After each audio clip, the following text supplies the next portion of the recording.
Chapter 1856. After all, they were a group of true dragons that were charging over aggressively. Regardless of whether they were products of accelerated growth or not, they were not a bunch of buzzing locusts, but creatures at the top of the food chain on planet Azeroth. Under everyone's gazes, the purplish-red ominous dragon cloud was getting closer and closer to the Alliance's air fleets and strongholds. Everyone knew that unless it was a dragon that was good at magic, a dragon's attack range was basically no more than 200 meters. Beyond 200 meters, the dragons could only passively take a beating. Once within 200 meters, the giant dragons would use their dragon breath, their powerful bodies, their sharp claws, and their tails, which were even more terrifying than siege hammers, to teach anyone who dared to enter the giant dragon's killing range a lesson. Apart from a few powerful creatures like golems, most existences would only feel the deepest despair and helplessness when faced with a dragon at close range. It was the same for the Alliance's battleships. If the largest main cannon could not penetrate the dragon's scales and skin, then the smaller cannons and anti-aircraft cannons would not be able to do so. At this moment, the Alliance's strongholds and battleships suddenly flashed with a blinding light. The Alliance had fired again. No one took this volley of cannons seriously. The purplish-red dragon cloud that looked like it was rolling over finally collided with the dense black dots formed by the cannonballs. Just as the new cannonball was fired, Duque smiled and said, "Actually, dragon scales and skin are fine. We might as well change our way of thinking and treat them as more durable sloped armor. As long as we find the right way, it's easy to penetrate them." "Oh? Is that so?" Bulang stroked his beard. The great gnome craftsman Jerben was also scratching his bald head. Why did the dwarves and gnomes like Duque so much? Wasn't it because Duque could always give them a lot of scientific inspiration, allowing their most beloved technology to advance? Duque had many ideas, and they were even more creative than Mimiran's bold and imaginative ideas. What was even more impressive was that most of Duque's ideas were feasible. Duque's words had undoubtedly opened a new window for the two of them. Even Mimir began to mutter to himself. The speed of the cannonball was very fast. If one's eyesight was good enough, they would discover that the cannonball was actually just a flying tool. It was just that it was faster. The cutting-edge cannonballs tore through the atmosphere at high speed. Some of the cannonballs even left long white lines as they passed through the clouds. The metallic afterimages pulled out beams of light in the air and pierced into the group of twilight dragons like sharp blades. This time, these creatures that came from the Black Dragon King's family's Black Technology Laboratory were not so lucky. In an instant, their wings or bodies were pierced. Perhaps it was because of the amount of gunpowder in the shell or some other reason. Only about 100 twilight dragons howled as they fell from the sky, sprinkling a foul and evil rain of blood. Even so, there was a burst of loud and clear cheers in the fortress command. "Hooray! Success! We've finally defeated those damned lizards." He had only killed less than 100 twilight dragons, which was a negligible loss for a group of more than 3,000 dragons. Hidden behind this small victory was the victory of mortals and technology. The Alliance's technology continued to develop, and today, they could already use their own new inventions to deal with the creatures at the top of the food chain on this planet, the giant dragons. It was not difficult to envision that in the near future, weapons that could kill demons on a large scale could be developed. This was what encouraged the party of technology, which was led by the dwarves and gnomes. Jerben almost jumped in front of Duque and shook hands with Duque. "Congratulations, your tungsten core armor-piercing shell was a success." Duque replied with a smile, "It's our tungsten core armor-piercing shell." Jerben said with great sincerity, "No. Without your idea, none of us would have thought of such a method. We're just the processors of science." Duque said something extremely cool. "Then, I'm actually just standing on the shoulders of the giants of science." At this moment, even Bulang, who was commanding, and Mimiran, who was watching the battle, as well as the dwarves, gnome scientists, and craftsmen, were all in awe of Duque. The tungsten core armor-piercing shell was something that Duque had created using his transmigrator knowledge. The tungsten core armor-piercing shell was actually an excellent armor-piercing shell developed after the 1970s on Earth. The warhead of this armor-piercing shell used the principle of shell removal and the new structure and materials of high-density tungsten alloy. It had characteristics such as high initial velocity, low trajectory, short flight time, high accuracy, and great penetration power. It could effectively deal with fast-moving targets. The density of the core was high, and it was the complete opposite of hard steel or tungsten carbide cores that would shatter during the penetration process. The tungsten alloy core was more malleable and could penetrate armor by splashing. It had excellent secondary penetration characteristics, and it was more effective against large angles, sandwich, and multi-layered composite armor. It was widely used in large-caliber guns and small-caliber artillery shells at home and abroad as ammunition against lightly armored targets such as armored transport vehicles and attack helicopters.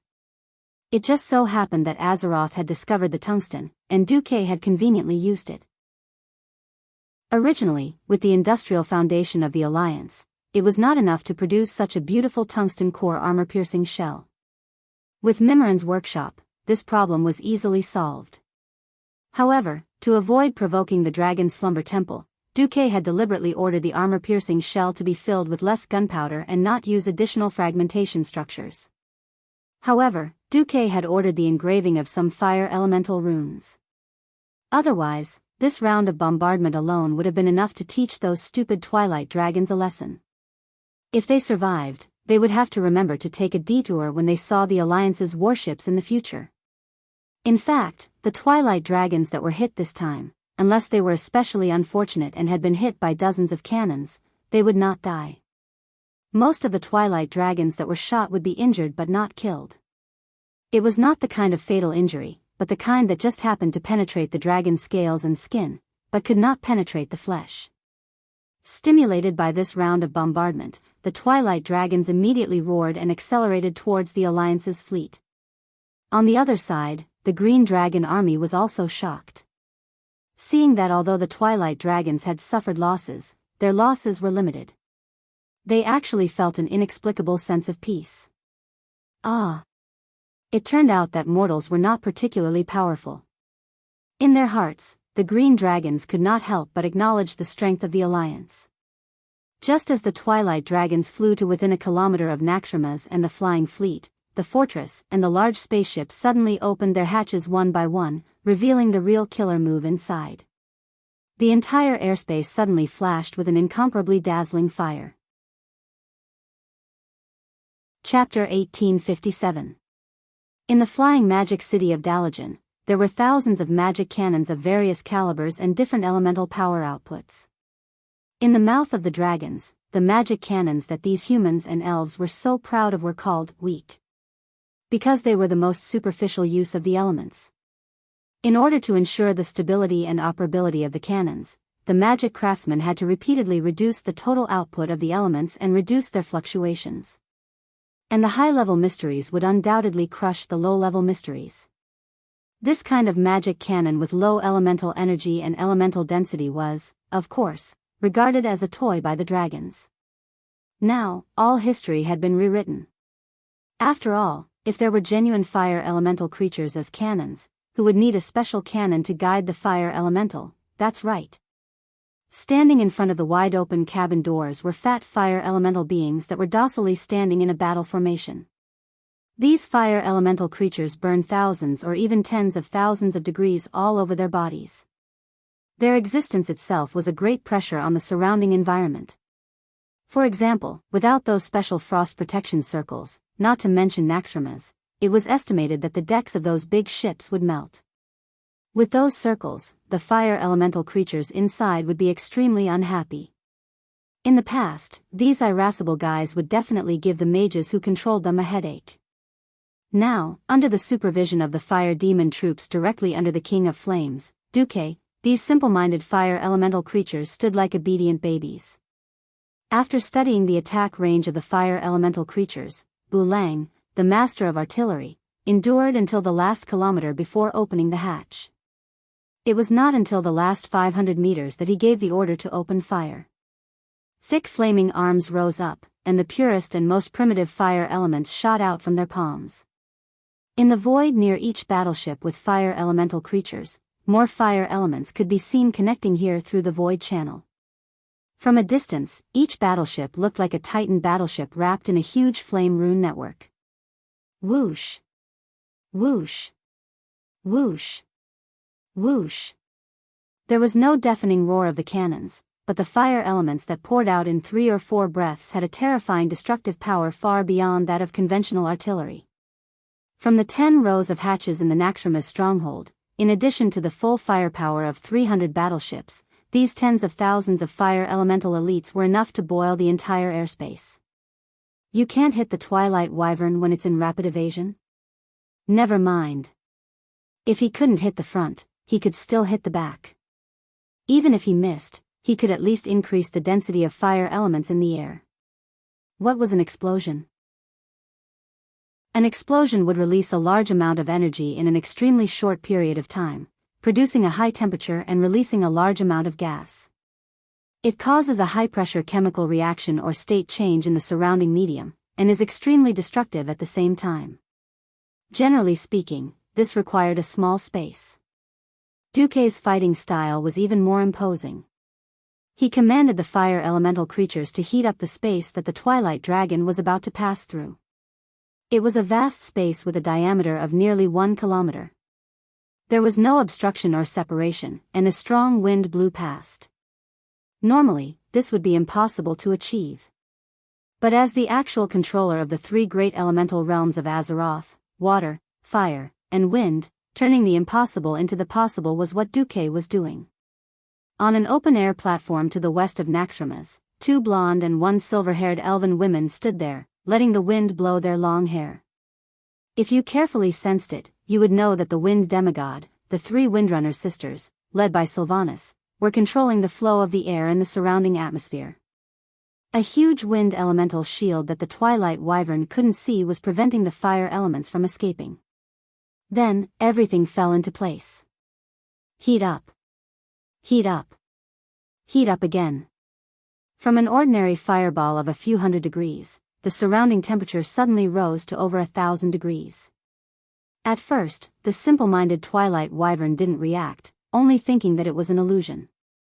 When the surrounding temperature suddenly jumped from 1,000 degrees to 2,000 degrees, they finally felt that something was wrong. This wasn't normal, this wasn't the temperature that should belong to the mortal world. They began to roar and ask their companions what was going on with their dragon language. But their recklessness and lack of discipline caused them to be in chaos. Because the sky echoed, "Can't even stand this temperature, you're a pig."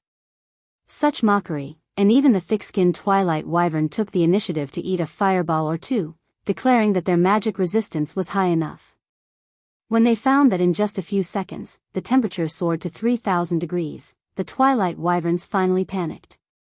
They asked their leader, Valerian and Serenarian, one after another. But these 2 guys were also weirdos. Valerian and Serenarian, who had miraculously grown up, were supposed to serve as role models for the new generation of Twilight Wyverns, leading their offspring to devour the life of Azeroth. However, they always wasted their unparalleled power on fighting and quarreling. One said to turn around and run, the other said to continue forward. It was in such a quarrel that the Twilight Wyverns completely lost their last chance to escape. Boom! From a distance, Naxxrama's looked like a terrifying main cannon with a diameter of more than 1 kilometer, powerful enough to destroy the world. This was the result of the 3 Queen Sylvanas sisters' efforts to use the wind element to make elemental guidance. When a huge amount of fire elements accumulated and exploded, Queen Sylvanas let the fire elements pour towards the west side of the Twilight Wyverns. It looked like a huge, short-barreled gun had fired towards the west. It was just that the power was comparable to a mushroom cloud. Even the initiators of the explosion, the Alliance soldiers, the fire demons, and the fire elemental creatures themselves were a little unsure that this explosion was their own masterpiece. The entire Alliance fleet was silent for a full 3 seconds before bursting into thunderous cheers. Hooray! Ha ha ha! You're dead. I think they're all dead. This is what you get for looking down on us mortals. Many Alliance soldiers took off their helmets and hats and threw them into the air. Well, forget about the hats, the helmets hit a lot of people when they fell due to gravity. This was a man-made fiery hell. They were dealing with the dragons at the top of the food chain on this planet. Of course, this could also be seen as a joint attack by the fire and wind elementals against the twilight wyverns. In fact, Duque did not directly attack, and Queen Sylvanas' attack was the icing on the cake. Duque believed that even if Queen Sylvanas did not attack, the result would be quite glorious.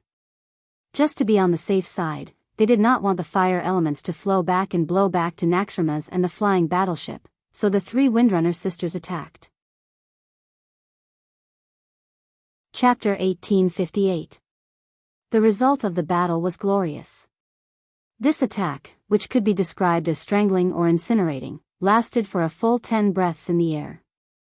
If this was a classic aerial battle between dragons, there would probably be a rain of dirty blood, dragon scales, dragon skin, body parts, and organs that should have been priceless. Unfortunately, there was none. Only a small group of Twilight Wyrms with the strongest magic resistance could withstand the ultra-high temperature flames with their Twilight domain. The Twilight realm wasn't omnipotent. When the energy transmitted exceeded the limit of what one could withstand, an even more exaggerated explosion would occur. From start to finish, the energy burst out from every organ of the Twilight Dragon that could store energy, forming a larger second explosion. It looked more like a chain explosion. The lucky ones were directly swallowed by the fire elements and turned into burnt chickens, falling from the sky. The unlucky bastard had unluckily activated the Twilight domain in time and absorbed too much energy. As a result, he had been blown up and died without a complete corpse. Everyone who witnessed this scene was stunned, be it the Alliance who led the battle or the Green Dragon Army who were just bystanders. The dazzling flames didn't last long, and the death realm of fire quickly dissipated after losing its support. The Twilight Dragon was still wandering in the air like a wandering ghost, not knowing what to do. Now, there were only 3 to 5 of them left. The charcoal-like Variona and Serenarian were completely stunned. After coming back to their senses, they continued to fight among themselves. "It's all your fault. I said that we wouldn't have to die if we retreated. It's all your fault. We should have just charged forward." The 2 Twilight Dragon leaders were like idiots trying to drag each other down. They didn't realize that the Green Dragon Army had split up behind them. The main force had already started to fly back, but Isra and a few ancient green dragons started to climb rapidly and dive down. Oh! What a perfect timing. Isra glanced at the black figure that was diving down from the northeast at about the same height as her. Onyxia might not be good at fighting enemies head-on, but when it came to bullying noobs, no one was better than her. When Variona and Serenarian abandoned her and stopped chasing, she didn't pursue them. Instead, she followed Duque's theory of aerial combat and pursued height. Diving down from a high place was always easier than climbing up from a low place, and it was also more powerful. As a dragon aspect that controlled a portion of the fire elemental world's elements, Onyxia only needed a single thought for the fire elemental elements around her to follow her as she dove down at high speed. The fire elemental elements that had already begun to dissipate were sucked into her body at a speed faster than her dive. Her true form was that of a black dragon. From afar, Onyxia looked like a huge red dragon, drawing a cone-shaped formation of flames in the air. When she swooped down at high speed, she actually pulled out a long line of fire that resembled the tail of a comet. It looked as if it had already split the entire sky. The ferocious attack startled Valriona and Cenarian. The 2 Twilight Dragons, who had been dragging each other down, did something extremely stupid. Seeing that they couldn't dodge Onyxia's attack no matter how fast they accelerated, they actually tried to use each other's bodies to block the Black Dragon's first attack. One should not be afraid of a godlike enemy, but a pig-like teammate. Onyxia might look like she was going all out, but she actually cherished her life more than anyone else. Unfortunately, the Twilight Dragons didn't know that. When she reached the peak of her speed, a huge amount of fire elemental elements gathered in front of her dragon's head. It looked like a fire spear extending from the Black Dragon's head. Bam! Bam! This was the second consecutive attack that shook the atmosphere. Onyxia's larger body crashed into the middle of the two twilight dragons who seemed to be dancing a pas de deux. If one of the dragons had the guts to extend its claws and give Onyxia a vicious blow, it might have ended in a lose-lose situation. However, both Valriona and Cenarian's reaction at the last moment was to run.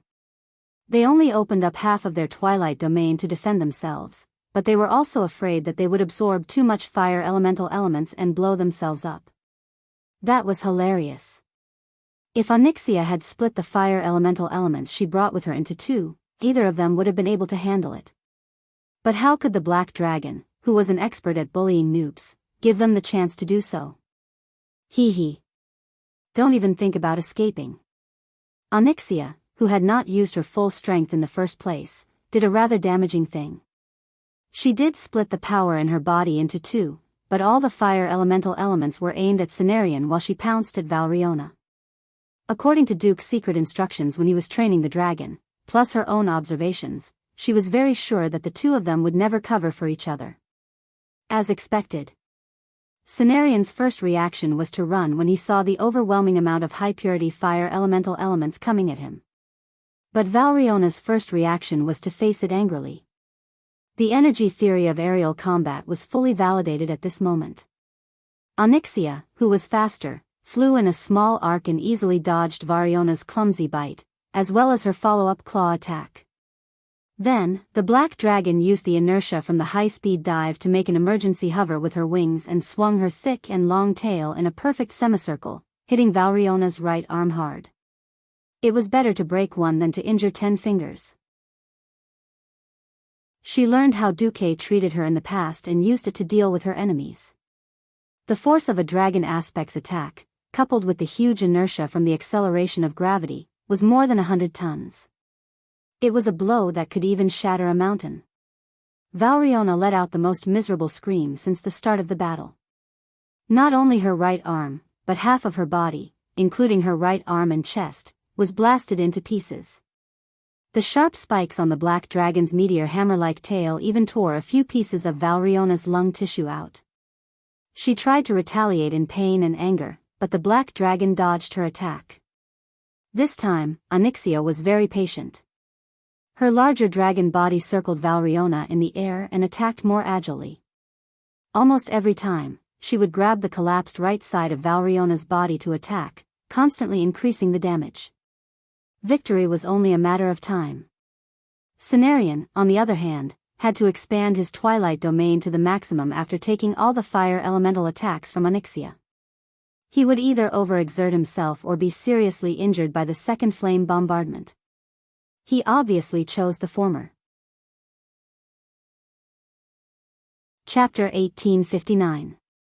Serenarian was about to run away. Unfortunately, he was discovered by Nesario. The terrifying wings of death roared, and Serenarian had no choice but to turn around and rush back to the Alliance fleet. The Alliance fleet was in a panic. Be it the new cannonballs or the fire elemental elite's flame attacks, the limited counterattacks could not cause fatal damage to a demigod dragon commander. Even if this was a short-lived demigod dragon that had forcibly increased its strength. Enemy attack. Enemy attack. Hood is about to be attacked head-on by the enemy's dragon commander. Please advise. The communications soldier broke out in a cold sweat. Not to mention the communications girl on the hood, even the captain was sweating. The scientific creations of humans and dwarves could not compare to dragons in terms of mobility. They could not beat it, nor could they run away. If they got close, they would die. However, in the communication mirror, the communications girl seemed to be listening to something. Then, she immediately turned her head and smiled. Sir Commander said, "It's fine." Duque said it's fine. Then it should be fine. Duque had been in control of the Alliance for more than 10 years. Whether it was his demigod status or his prestige, they had reached the pinnacle. If he said it was fine, it should be fine. Even though everyone was nervous, even though everyone's palms were sweating, they still chose to believe in Duque and did nothing. There were no suitable targets within range. Firing indiscriminately would be a waste. The Alliance soldiers on the hood quietly waited for the verdict to come, in the eyes of others, a tragedy was about to happen. Suddenly, something that looked like a cloud or mist was torn apart, and a huge green dragon pounced from the left. Among the dragons, there was only one green dragon that had such a majestic and elegant appearance, the Emerald Dragon King Isra. She did not launch a brutal attack. She merely roared at the top of her voice. Serenarian knelt down. The dragon's face, which had been ferocious and violent because of his boss, calmed down at a speed visible to the naked eye. His gaping mouth also closed, as if he was about to enter the deepest sleep. Several green dragons that were not inferior to him swarmed up. Before Serenarian woke up from his dream, he used the most brutal bite of the dragons to tear the Twilight Dragon apart. Ah! Was this a nightmare? If this is a nightmare, let me wake up. At the end of his life, Thanarian could not tell the difference between illusion and reality. He instinctively tried to use the Twilight Domain to absorb the energy around him to repair his body, but Isra was there. A green special domain completely suppressed Serenarian's domain. Just like the difference in strength between demigods, battles between domains were much simpler and more direct. The difference in strength naturally resulted in complete suppression in an instant. The outcome was decided in an instant. One of his green dragons held Cenarian's head in his mouth, ready to bring it back as a trophy. Isra instantly killed the enemy's general, turned around in the air, and even had the time to wave his claws at the officers of the Alliance fleet to show his friendliness. The appearance of this elegant and beautiful Dragon King immediately caused the entire fleet to cheer. The soldiers poked their heads out from behind the cannons, raised their hands high, and waved their arms excitedly. Even the fire elemental creatures led by the fire demon bowed to Isra. The captains of the various warships and the officers in the fortress were also excited to see this scene. Maybe the ancient war 10,000 years ago was like this, where all the races united to fight against evil. I think so. Even Duque, who was sitting in the command center of the fortress, felt like he was in the return of the army's war in the game. Isra, I won't let you die this time, Duque muttered softly, but Duque's words were heard by Tyrant.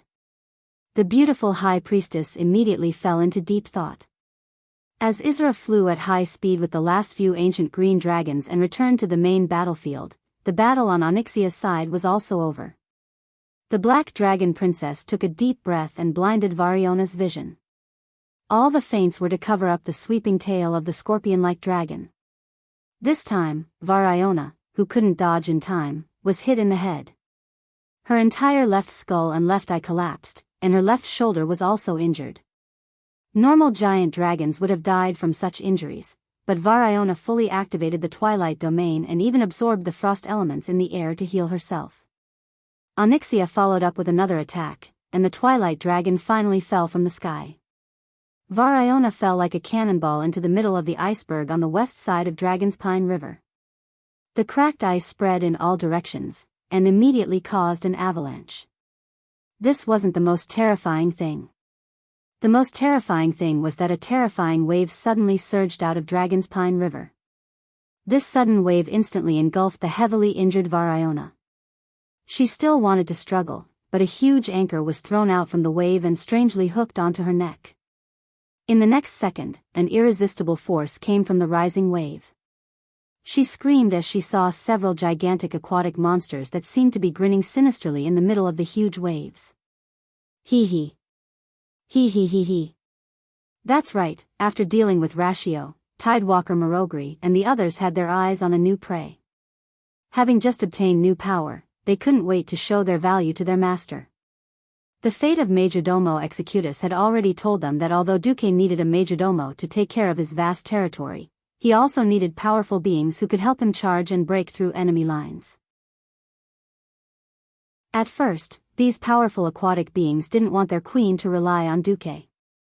However, as Duque gradually revealed his strength and future, and when they obtained a share of the water elemental realm, the concept of Master's master is our true master began to be deeply imprinted in their hearts. When Variona was dragged into the water, Onyxia turned around and flew towards the main battlefield. Good job, Onyxia. In the soul communication, Duque was not stingy with his praise. Then, Master, should I train a dragon when I come back? Is this guy addicted to it? Duque complained in his heart, but he said, wait until you have the courage to face your parents. The fierce battle in the northern sky of Dragonsleep Temple was still going on. Other than Calegos being beaten like a dog by the tail of the larger Deathwing and falling down, the Dragonsleep Coalition army didn't lose any of their main dragons. Although she was stalling for time, Alexstrasza felt that it was unreal and ridiculous. Why did she feel that her betrayed brother was a little weak? Chapter 1860. Indeed. The wing of death that appeared in the north of the Long Sleep Temple had the most terrifying body. After integrating with the ancient progenitor Wyrm Galakrion's biological cells, his body size had skyrocketed to more than 500 meters. The core of his body was also 200 meters long and more than 100 meters wide. This was no different from a conjoined skyscraper of 70 to 80 stories flying around in everyone's field of vision. That kind of earth-shattering brute force was not something any mortal creature could resist. This was no longer a matter of health, it was almost impossible to break through his defense. The thick layer of acid that wrapped around his body was simply his second layer of dragon skin. An ordinary Wyrm's dragon breath would at most evaporate into a cloud of acid mist, it could not even touch his body. They had to be even more careful not to choke on the acid mist when they were downwind. It had been confirmed that if a young dragon inhaled a large amount of acid droplets, its respiratory tract would rot and it would die directly. Only dragons of the ancient Wyrm level could hurt the wing of death. Unfortunately, it was only superficial injuries that did not affect the muscles and bones. The ancient blue dragon Irigos had boldly wrapped his dragon body with frost elements and sealed a large area of the acid on Nesario's body with frost dragon breath. He then rushed over to break the acid and gave Nesario's body a direct hit with a magic bomb. It had indeed caused a huge wound that was big enough to stuff a small villa. Who knew that the acid that surged from other parts of Nesario's body would almost bury him? The wound that was created was also filled up by the crazily proliferating dragon-like biological tissue in a mere 10 breaths. No. There were even more. On that dragon's body, there were a few dragon legs and dragon claws of the ordinary Wyrm level. It looked very disgusting. Your Majesty, this will never end. The ancient red dragon Gahiron reminded his queen. No. As a red dragon, have you forgotten the true meaning of life? The essence of life is the consumption of energy. The recovery of any limb is bound to consume vitality, which is some kind of special energy. Nesario's recovery power is definitely not infinite. Alexstrasza did not say the second half of the sentence. This Nesario seemed a bit retarded. With such a huge body and such vitality and defense, no one would be able to do anything to him in a short period of time. If he didn't care and charged over, forcefully destroying the dragon's slumber shrine, even if the new 5-color guardian dragons gathered here, it would be difficult to stop his destruction. However, Darkwing's single-minded pursuit of Alexstrasza gave her the opportunity to toy with her old rival. A sweep of the dragon's tail would produce a terrifying wind pressure equivalent to the collapse of a 100-story building. Ordinary creatures could only watch helplessly as they died.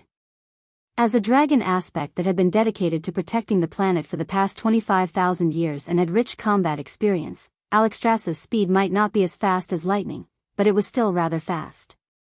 She could even use the wind pressure from Nesario's tail to speed up her flight. It looked dangerous, but it was actually as stable as a dog.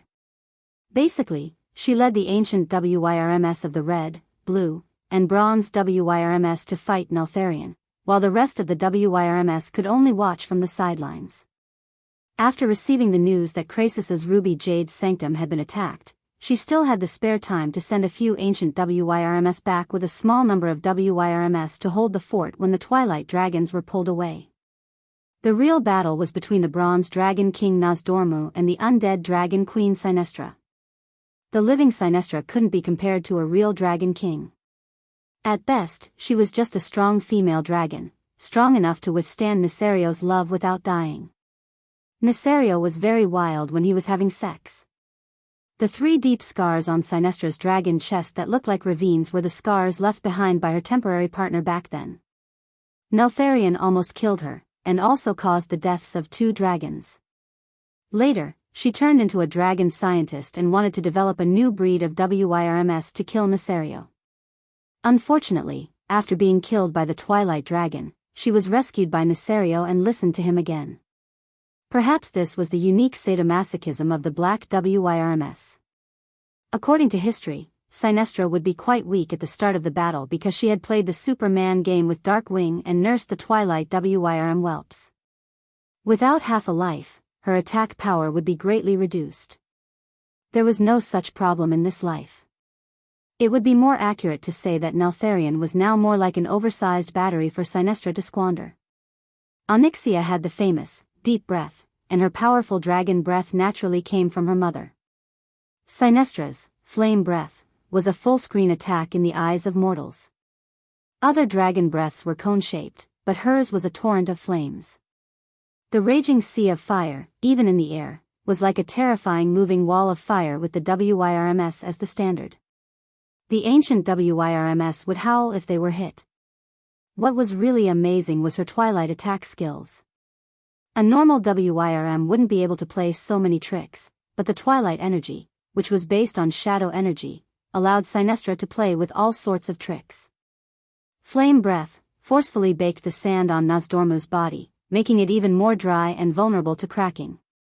Hundreds of twilight shockwaves flew everywhere. Ordinary adult WYRMS would be killed instantly if they came into contact with one. The disgusting thing was that these shockwaves weren't really out of her control. They weakened and dissipated on their own after being fired. These twilight energy balls would hover in mid-air according to her will, and connect in 2s and 3s. Between 2 twilight energy balls, there would also be twilight cutting rays. If one accidentally touched them, a huge amount of twilight energy would surge into one's body. Not to mention the ancient WYRMS, even Nosdormu had a small finger cut off by the twilight rays if he wasn't careful. Of course, Nosdormu was more like an illusory spiritual energy projection. His dragon body was just an existence that had gathered a large amount of sand and materialized. As long as they couldn't attack the timeline and pull out his body, destroying his dragon body 10,000 times or 100 million times would be useless. But it didn't look good. A clear beam of twilight energy shot out from the huge wings of death and poured into Sinestra's body, allowing her to go all out. After the initial test, hundreds of twilight energy bullets poured into Nosdormu's body every second.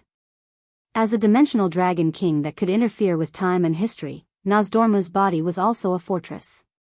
After his power of time and space started to show, Sinestra felt that her movements had become much slower. Not only her speed, but even her thoughts had started to stagnate. Nosdormu's huge sand WYRMS body was like a stimulant, and kept increasing its speed under the effect of haste. Unfortunately, it was more like they couldn't do anything to each other. Chapter 1861.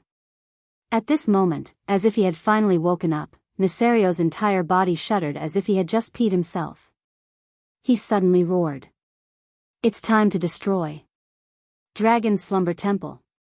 Amazing. Of all times, why did he have to think of it when Isra had yet to return and Nosdormu was being held back?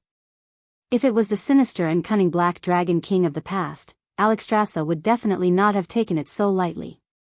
However, Nesario, who had increased in size and strength but was obviously in a frenzied state, made the queen unknowingly numb and careless. Stop him. Under the Red Dragon Queen's command, dozens of ancient dragons bit the bullet and launched a fierce attack. There were many casualties, but the effect was minimal. They risked their lives to spit dragon's breath on Nesario's mountainous body. Those with superb flying skills and good luck were able to complete the dragon race's unique bombing in an extremely thrilling manner, and then quickly climb up to avoid Nesario's counterattack. The unlucky ones, such as the ancient blue dragons Cadrigos and Borregos, were slapped to death on the spot. Or, if he was not careful, he would be swallowed by the limbs of the wings of death, just like Karastad's. The moment he was eaten, Alexstrasza felt that Nesario's aura had increased slightly. Titan. What kind of monster is that? the queen shouted with a hint of sorrow. A total of 5 ancient dragons lost their lives in an instant because of her command. This loss even surpassed the ancient war with the devils 10,000 years ago. At least in the ancient war, the lives of ancient dragons were not so worthless. Without a void lord, ordinary devils could not take down the heads of ancient dragons. These were 5 primordial dragons that had made a name for themselves. Now that the dragon clan was on the decline, any ancient giant dragon was an existence that guarded a region. One had to know that even the most prosperous red dragons in Dragon Ding only had more than 30 ancient dragons. The blue dragon race, which was suffering, only had more than 10. Alexstrasza's dragon heart was about to die from the pain of losing 5 ancient dragons at once. She would probably be sad for a long time after this battle. After absorbing the 3 ancient WYRMs, Neltharion's dragon body had obviously expanded a little. He laughed wildly with abandon, and just like that, he rolled into the magical protection array area of the dragon's sleep shrine, almost like a meatball. The dragon's sleeping temple's magical defense was undoubtedly the best, but the strongest fortresses were often breached from the inside. As the designated guardians of the Titans, the dragon aspects had the right to use the dragon's sleep temple, but they were not the creators of the dragon's sleep temple. After Nasario's betrayal, the other 4 dragon kings tried their best to modify the defense system of the dragon's slumber shrine, but this effort was more like a temporary solution. It couldn't be helped. The wise Titan had thought of many things and many situations, but he had never thought that the guardians and dragon aspects, who had been instilled with the concept of absolute loyalty, would actually be brainwashed into rebelling. This has led to many tragedies. For example, Neltharion and the Long Sleep Shrine. Like when Lorcan betrayed Odowl. The only problem was that the Titans were not allowed to fly directly to the highest level of the dragon's slumber shrine in order to maintain the respect of the dragon race. Before getting close to the dragon's slumber shrine, they could only fly to the same height as the lower level, which forced the oversized wings of death to run on the ground. Even so, Neltharion, who was like an inflated balloon, was rampaging through the dragon's slumber shrine, as if he had entered a realm without dragons. Only a few magical defense measures really worked and launched attacks against him. Most of the protective facilities were silent, and several spatial barriers even opened on their own after sensing Neltharion's soul. It was not that there were no brave Dragonians or half-Dragonians who stepped forward in an attempt to stop him, but unfortunately, it was more like sending themselves to their deaths. With a stomp, the constantly proliferating dragon limbs pulled these brave people into Neltharion's body, and forcibly swallowed them into a part of the wings of death. Alexstrasza tried to harass him from behind, but it was not very effective. Her flame of purification could not hurt Neltharion's foundation. She had tried, and at most, she could hurt the biological tissues 20 meters below the surface of his body. Any deeper and she was powerless. Sin. It's all my sin. The Red Dragon Queen, who had always been brave and determined, was almost crying. At this moment, Duque's message came. Actually, I think you can trust me a little more. I'm the guardian of Azeroth, after all. Although it was not decided by the Titans. Duque. You have a way? Yes. As long as you no longer regard dealing with Neltharion as an internal affair of the Dragon's Slumber Shrine, and allow me to bring powerhouses in. Duque's voice was sonorous and resolute. All right. At this point, they had already lost all face. Were they going to watch the crystallization of the Penishade dragons, the Dragon's Slumber Shrine that had been passed down for 25,000 years, be destroyed by a traitor? An entry telekinesis message was sent over. Almost at the same time, 4 large portals that were 15 stories high suddenly opened in front of Neltharion. 4 burly giants stepped out from inside. Ah! It's them. Why didn't I think of it? Alexstrasza was also confused by her concern. Compared to Duque, it was more justifiable for Archivon's 4 guardians to enter the Dragon's Slumber Shrine. After all, they were all Titans. Although the 4 of them were very strong, could they deal with Neltharion, who was so huge? The 4 great guardians were 10 stories tall. To mortals, they were definitely huge beings. Tragically, size was relative. Compared to Neltharion, whose torso was 200 meters long and was basically a moving mountain, a 30-meter-tall body was really not enough. They were just a few miserable dwarves. Right at this time, Duke's figure suddenly appeared in a flash. He stood on the shoulder of Rock Guardian Archavon. A second later, there were 3 more existences that exuded an extremely powerful aura. On the shoulder of Storm Guardian Emeron was Sylvanas. On the shoulder of Flame Guardian Coralon was Kale, that's. On the shoulder of Frost Guardian Turawan was Vashj. Emeron. Requesting the advent of the Storm Guardian shouted and raised his arms high. Suddenly, 2 openings that looked like holes appeared in his palms. It was not that there were holes in his palms, but that he had completely opened the interface of his elemental circuit. Sylvanas. In the name of the Master of the Wind God Throne, I agree to your request. Queen Sylvanas's brilliant blonde hair suddenly rose high in the wind, like a golden peacock proudly spreading its tail. The atmosphere suddenly trembled violently, and the shadow of the Wind God Throne appeared in the void above the dragon's slumber shrine. A powerful tornado that was enough to wrap the entire dragon's slumber shrine rolled up, but in just 3 seconds, all the wind elements, under the guidance of Queen Sylvanas, poured into Emeron's body. Chapter 1862. Just like back then, Magni could absorb earth elements to expand his body to the size of Alcavon. Now, the half-elemental, half-living Emeron was doing the same thing. If it was in the past, there wouldn't have been so much pure and highly concentrated wind elements to support his enlarged body. But after Queen Sylvanas grasped the wind elemental realm, everything was different. Amelron's body expanded like an inflated balloon. In less than 3 seconds, he had become a 100-meter-tall giant, at least 3 times larger than his original size. If he was a human, he would definitely feel uncomfortable because of the changes in his body structure. The Watcher himself was not a living being in the standard sense. Not only his body, even the clothes and equipment on his body were mostly made of elements. And as a half-elemental life form, there was no discomfort after becoming bigger, as long as the body proportion was normal. Oh.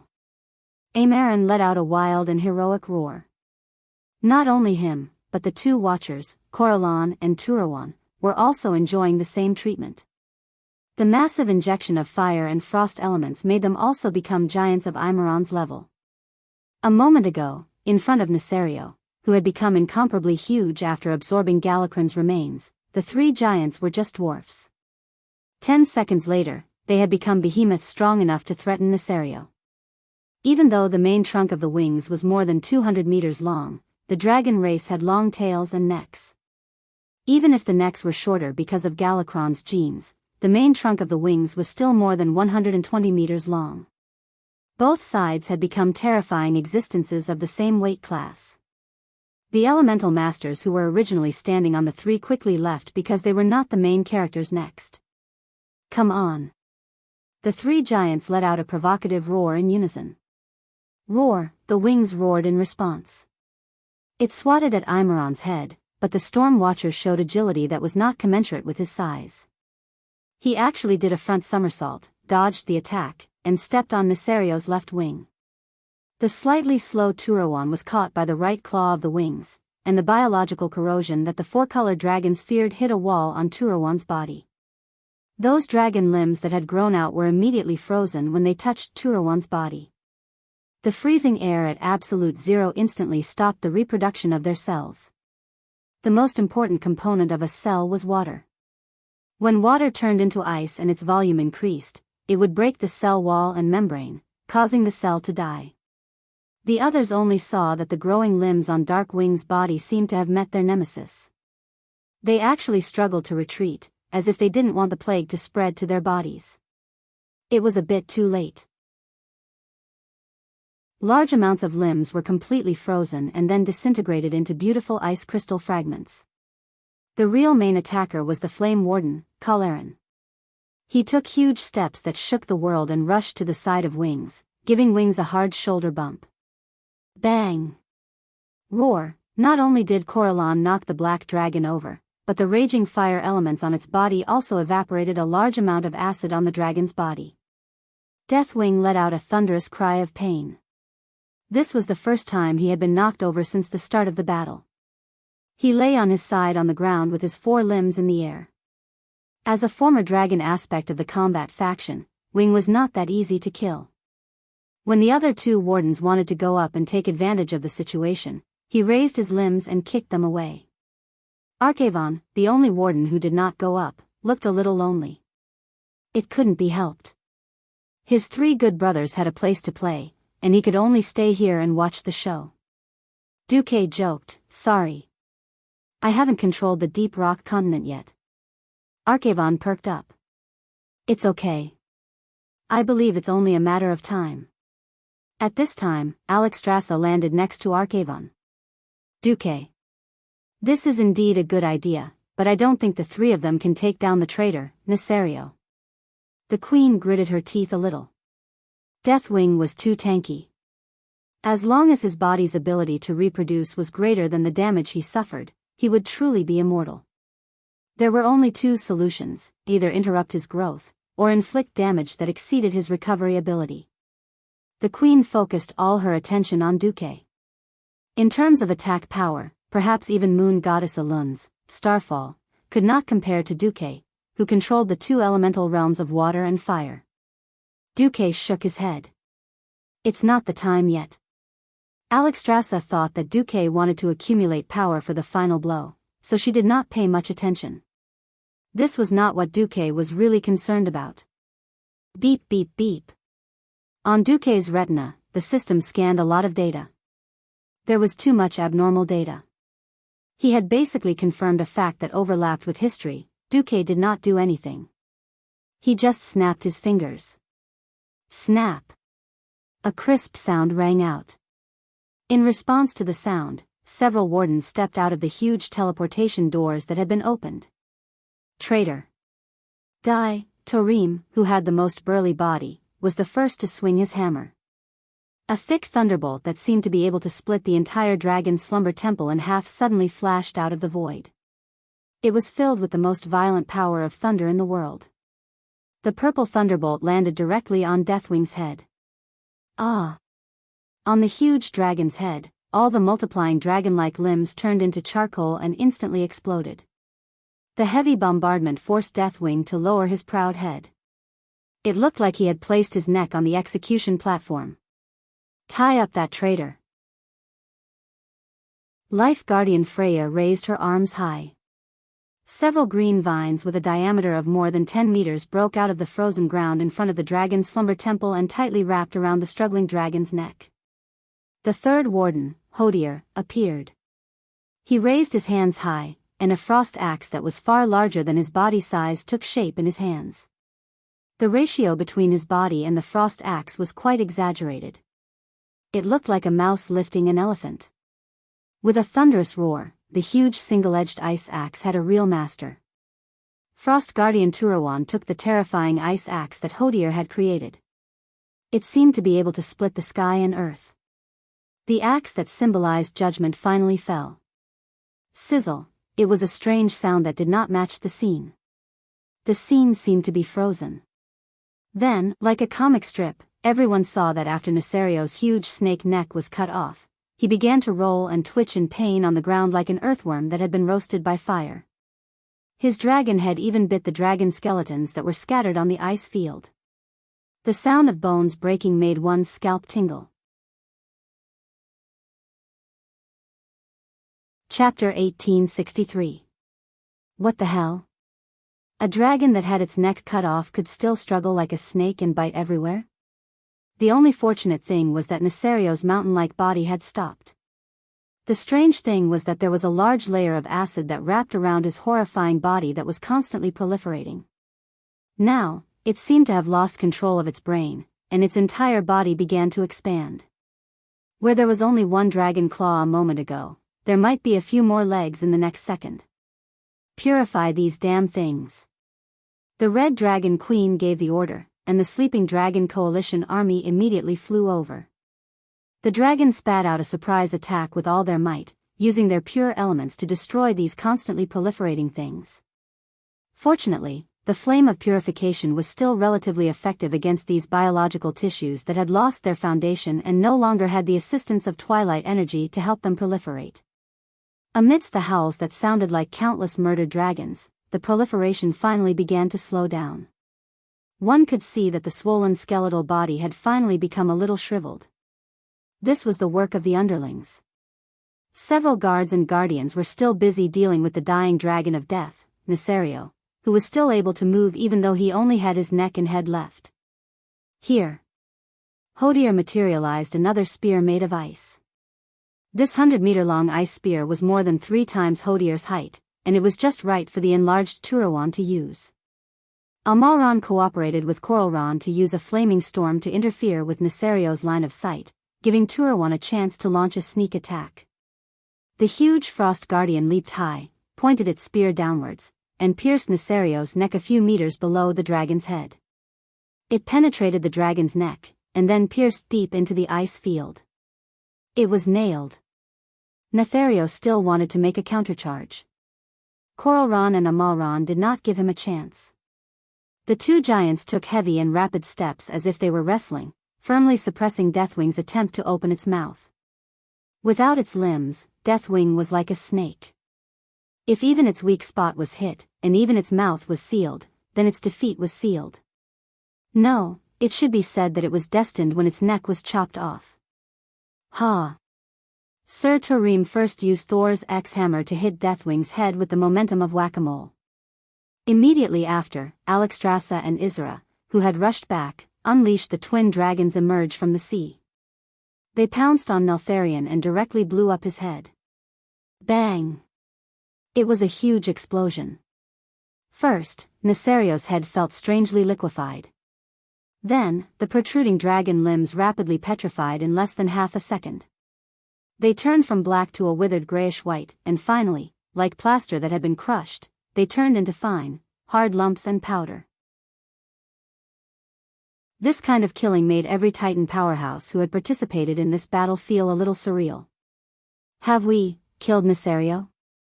Freya, the guardian of life, was a little confused. Something doesn't feel right. The rock guardian Alcaphon stroked his large beard. Isra, the authoritative expert on the soul and will, said, "That's not right. I did not feel Neltharion's soul dissipate. If this really is his true body, there's no way I wouldn't be able to sense his violent and tyrannical soul fluctuations." Everyone's expression turned ugly. The dragon's sleep shrine had made such a huge sacrifice, and now they were saying that the one they killed was not Nesario's main body? The question was, where was Nesario's main body? Alexstrasza turned her head and looked at Duque. Duque sighed, knowing that he had to express his opinion. "I've felt that something was wrong since just now. I'm very sensitive to evil and soul fluctuations. Just like when I discovered that Sardras possessed Mediv, I also discovered that Nesario had transformed into Lord Presto. I'm sure that the Nesario we just killed could only be considered a clone." What? All the powerhouses were shocked. Duque added, "The most powerful clone." Even so, everyone still didn't look good. Duque sighed. "Well, this Nesario is a fake, but at least the Sinestra outside is the real one. Let's get rid of her first." A group of aggressive guardians, watchmen, and dragon aspects swarmed forward. The dragon mother, who was originally quite difficult to deal with, screamed and screamed. It was beyond Duque's expectations, or rather, the relationship between the Black Dragon King and his family was so indifferent. "Your mother is dead," Duque said to Onyxia. "But she's already died once, and this is the second time. Even if I want to mourn the death of my loved ones like humans, why should I mourn twice?" The Black Dragon Princess's words made so much sense that Duque was speechless. The results of the battle were supposed to be quite glorious. They had gotten rid of Nesario's most powerful clone, Sinestra, the 2 Twilight Dragon leaders, and thousands of Twilight WIRMS. Unfortunately, Twilight Dragons could be bred repeatedly, and Alexstrasza had even received the latest news from Krasis. Those damn Twilight believers could pollute the dragon eggs with Twilight magic, causing normal four-color dragon eggs to hatch into twilight dragon whelps. Krasis had no choice but to join forces with other ancient dragons to kill those twilight dragon whelps and destroy those dragon eggs. The dragons of the various races were distressed and worried at the same time. If Nesario's main body was hiding in an unknown corner and relying on a clone and a bunch of twilight dragon cannon fodder, he could threaten a base like the Dragon Sleep Temple every time. How could they fight this battle?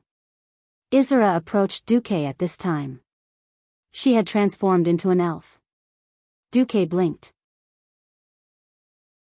Sure enough, Isra was much more pleasing to the eye when she turned into an elf. Isra said, Duque, according to your speculation, where will Nesario's main body be? Duque opened his mouth. He wanted to spoil it, but bitterly found that he couldn't. Originally, the first time in history that the Wing of Death besieged the Dragon Sleep Temple, it was the main body who personally led the Twilight Dragon army. Its biggest feature was that its body was covered with super-hard source armor. The reason why Nesario was called Iron Chin by the players was because he wore a huge source metal chin under his chin. Ordinary attacks of the dragons could not penetrate the incomparably hard source armor at all. Without seeing the source armor, Duque's first thought was that this exaggerated version of Nesario was a fake. Now it seemed that this was indeed the case. Duque wanted to say something but stopped. Alexstrasza thought that Duque was angry. She also flew over and transformed into her human form. The red-haired mature lady from back then had returned. I know. I was too selfish to think that I could rely on the power of the Dragon Sleep Temple to deal with the traitor. It's my fault, please forgive me, okay? I owe you a big favor. Now, Neltharion had become a Terminator. I can't let a guy who has the ability to destroy the world run around. Just say what you've speculated. Chapter 1864. The red-haired big sister put her hands on Duque's shoulders and shook Duque without any hesitation. Unknowingly, Duque looked at the other party's huge dragon peak swaying non-stop, a little, cough cough. Duque pretended to speak seriously, and the red-haired big sister let him off for the time being. I'm guessing that Zoth used evil magic to completely strengthen Nesario's soul. His original body may be very similar to Nozdormu, and has already transcended the cycle of life. Simple death can no longer stop the madness of Deathwing. Only by completely destroying his origin can he truly be killed. As soon as Duque's voice fell, the whole place was dead silent. How could they fight this? The original body hid in the origin of the world or the crevice of space and time, and then continuously released the proliferating splits to cause trouble. Even the splits were so strong, if he were to wreak havoc in the world, no one dared to imagine what would happen. Well, the worst-case scenario is that Deathwing has more than one doppelganger. Perhaps their strength and vitality are not as strong as this one, but it's still very troublesome. Duque's words were practically a prophecy. On the second day, almost all the main cities in Azeroth received reports of being attacked by Deathwing. Shameless dragon. Destroying heaven and earth. Although they did not want to admit it, even if Deathwing was divided into dozens of doppelgangers, each doppelganger was still equivalent to an ancient dragon and could easily destroy a city.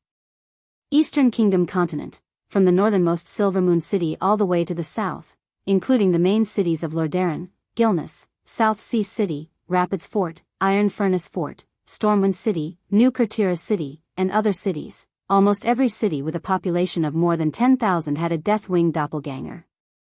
Alliance cities like Kalimdor, Darnassus, Exodar, and Theramore could not escape, but even Ashenvale's Astrana and the distant Feathermoon Fortress on the southwest island of the mainland were attacked.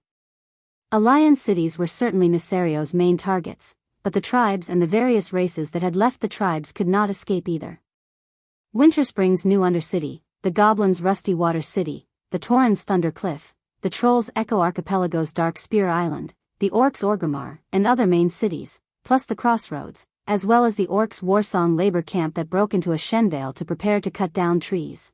The flames that represented death were burning. The huge city walls crumbled under his claws. None of the birds were a match for him. Even the bravest warrior would be powerless in front of these flying monsters. The alliance was still okay. This was because every alliance city had at least one protector or overseer standing guard. The weave that was spread across every major city of the alliance used tens of thousands of mage eyes to scan the entire territory of the alliance. Duque wasn't the only one who was monitoring the situation with the system. Khadgar also led every mage who had transformed into a weave spirit to help. More effectively, Kale, that's led tens of thousands of Dalajan wizards and apprentices in a one-on-one manner, using the magic net to set up surveillance eyes all over the world. As long as any one of Deathwing's clones entered the visual range of a certain mage eye, the Dragon Slumber Shrine, Duque, the Alliance's demigods, and the experts of the elemental system would form an extermination team and arrive at the scene within a minute. But the Alliance territory was too big, and there were always places that couldn't be monitored. 100,000 watchers seemed like a lot, but in reality, it was still a drop in the bucket when it was spread over 10 million square kilometers. Only the populated areas could respond in time. Moreover, individual twilight dragons were not easy to deal with. Anyway, these days, the Alliance was so busy that they almost collapsed. The Alliance was like this, and the tribes were even more desperate. If Orgrimmar had the help of King Gruel, there was no danger for the time being. The other territories were basically doomed. Thunder Cliff was burned to the ground, and the wooden buildings with a long history were all burned. Kane's son, the new Tauren chief, Ben, led the Taurens to hide in the caves of the mountain rocks, escaping from the devastation of Deathwing's clones. Dark Spear Island was similar, and the Trolls' territory was completely destroyed. Wajin had to take his people to hide in the potholes. The new Undercity had an advantage because the city itself was built underground. Fortunately, Deathwing's clones did not have the habit of fighting on land, so the Forgotten basically passed this time without any injuries. The most miserable was the Rusty Water conglomerate, and the Rusty Water city of a certain prince of trade was destroyed. Deathwing's indiscriminate attack made him the object of collective curses of all the intelligent races in the world within a few days. Not to mention the tribes or the former tribes that were abused like dogs, the Alliance couldn't bear it either. Even if there were food reserves, there would always be a day when they ran out. The devastation of Deathwing's clones caused production and construction to completely come to a standstill. What was even more disgusting was that the acid breath, flame dragon breath, or the dragon limbs that could survive and grow for a considerable period of time brought by Deathwing's clones had become a huge problem. Looking at the report, sometimes Duque even thought that he had traveled to the Silent Hill world and played a game of death with those deformed monsters. Finally, on the 7th day after the Battle of the Sleeping Dragon Temple, Isra found Duque, who was waiting in Karazhan. Duque. I know you have a way. I can sense it, why don't you say it? Duque spat in his heart, damn. A guy with telepathy is a blockhead. In the face of Isra's pleading attitude, Duque really couldn't be tough. Anyway, if there were no accidents, he still had to go with the general trend. He could only sigh and say a modified version of that idea. I did think of an idea, but it's a pity that the idea is too crazy. And whether it succeeds or not, the consequences will be very serious. What consequences? Isra asked. She held Duque's hands with both of them, not allowing Duque to back down.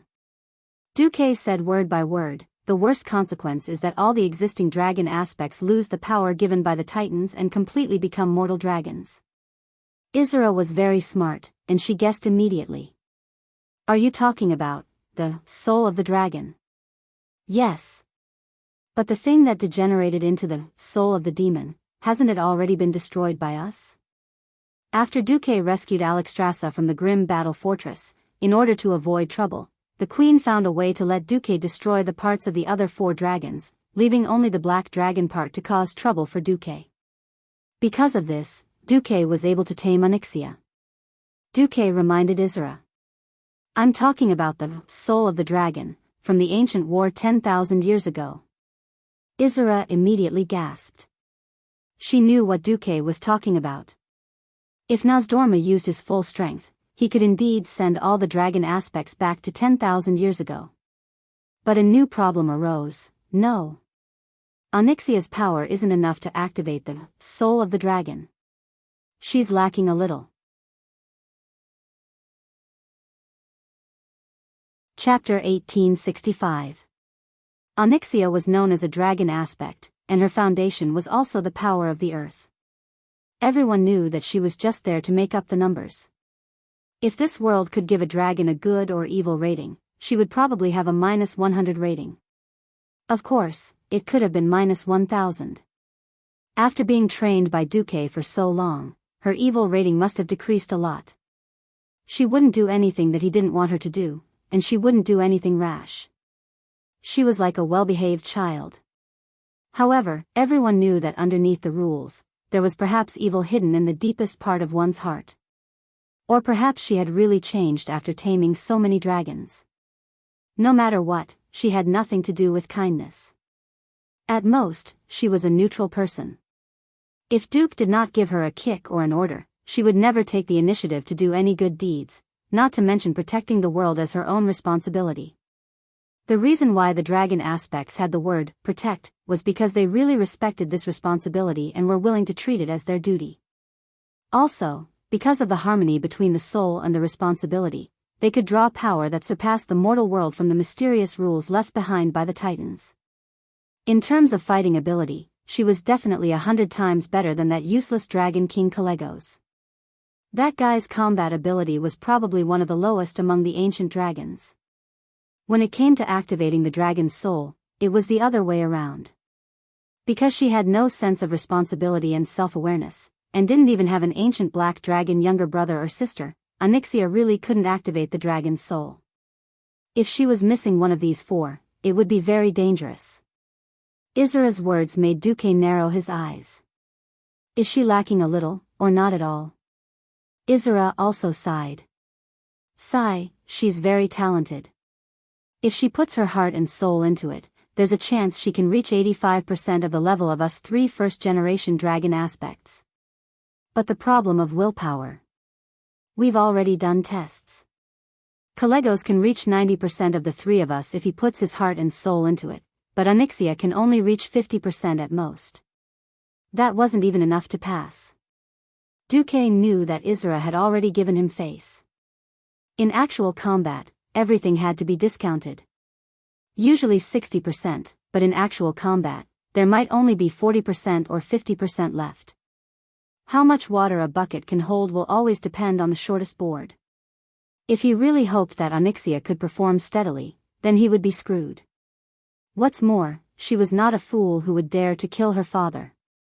Onyxia was still quite afraid of her father.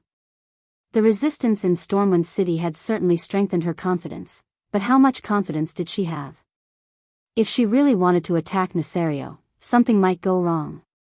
Facing Izura's burning gaze, Duque sighed. I'm going to do some mental work on Onyxia. But I can only increase the probability to 70%. Then. Izura really wanted to say, even 70% is not enough, but she didn't say it in the end. The thoughts of an adult intelligent creature were the hardest to change. Duque boasted that he had improved it to 70%, which was already quite impressive. When will the results be out? Izura asked. Give me one night. Duque's words had a double meaning. For once, Izura's face, which was already pale and rosy, seemed to have turned a shade redder. Then I'll have to trouble you, Duque. I'll come back tomorrow morning. Izura did not put on any airs. Instead, he bowed deeply to Duque. The dragon's peak flashed a white light under the effect of gravity, almost blinding Duque's eyes. Duque quickly looked away. After Izura left, Duque called Onyxia. Yo, my master, is there something you need from me? Countess Katrana, the black dragon princess, wore a red mid-dress, and everything below the knees was covered by a black veil. After spending so much time together, she could see through Duque's thoughts at a glance. Oh.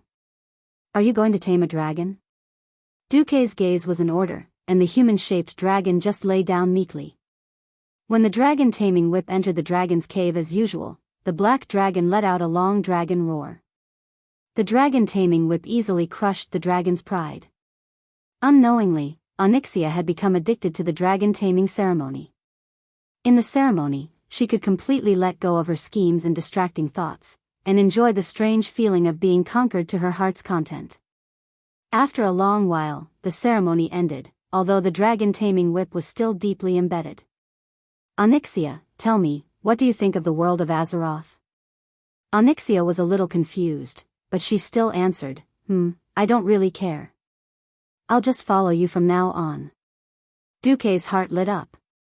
He knew that this was the crux of the problem. She had no feelings for Azeroth at all. In her eyes, this planet was no different from a pebble beside a nest. There was no special meaning to it, so naturally, she did not care about protecting it. Duque knew that he had no choice but to use some strong medicine. He faced the sky at a 45-degree angle, and an invisible tear fell from his crocodile-like eyes. He lamented in his heart, Azeroth. Azeroth. In order to save you, I lost all my integrity. Remember to repay me, let me ascend to godhood. A gust of wind blew through the void, and it seemed to come from the will of Azeroth. Shut up. Duque was bewitched, and he thought that the will of the planet had agreed. Ah. You agreed, how nice of you. Duque hugged the black dragon tenderly. Hey, Onyxia, if I say that I hope that Azeroth can become the home planet of a special draken, do you think you'll change your mind? Onyxia shuddered. She couldn't believe her ears. Her current position might seem very secure, but a mount was still a mount. Maybe one day, a three-headed female golden dragon would suddenly spawn, and she would lose her status as a mount. Being a mount was really tough. Riding day and night. There was even the possibility of being abandoned.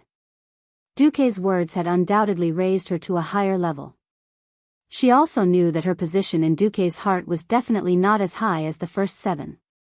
Then she should at least be on the same level as that blue-skinned hoof, right? Master, are you serious? Onyxia's eyes lit up when she suddenly had a direction to look forward to. You're still calling me master? Duque smirked. Yo, Duque, I suddenly realized that I'm becoming more and more infatuated with you. With that, Onyxia did not even need to turn over, and her dragon body directly shook. The next day, Isra visited again and personally conducted the guardian test on Onyxia. This is a miracle. Isra looked at the special guardian value measuring system, completely dumbfounded. He did not expect that after one night, Onyxia would actually become even more compatible with it. 80%. This number was simply shocking. Hee. Azeroth is where my mother's nest is. I definitely won't let it be destroyed so easily. The black dragon princess face was glowing with energy. Chapter 1866. Logically speaking, with 80% of the Guardian's value, a 20% discount should be enough. After informing Alexstrasza, she was pleasantly surprised. In the Wormrest Shrine, there was a summit attended by the 5 great dragon aspects, the Guardians, several wilderness demigods, and several alliance leaders led by Duque. Everyone had come to a general agreement on the plan to seize the giant dragon soul. Given that Nesario's avatars were still wreaking havoc all over the world, it was impossible for the Justice Camp to go all out. Considering the special nature of the battle, in principle, the Guardians and Watchers would not participate. All the gods of the wilderness would stay behind to guard the Azeroth at this time.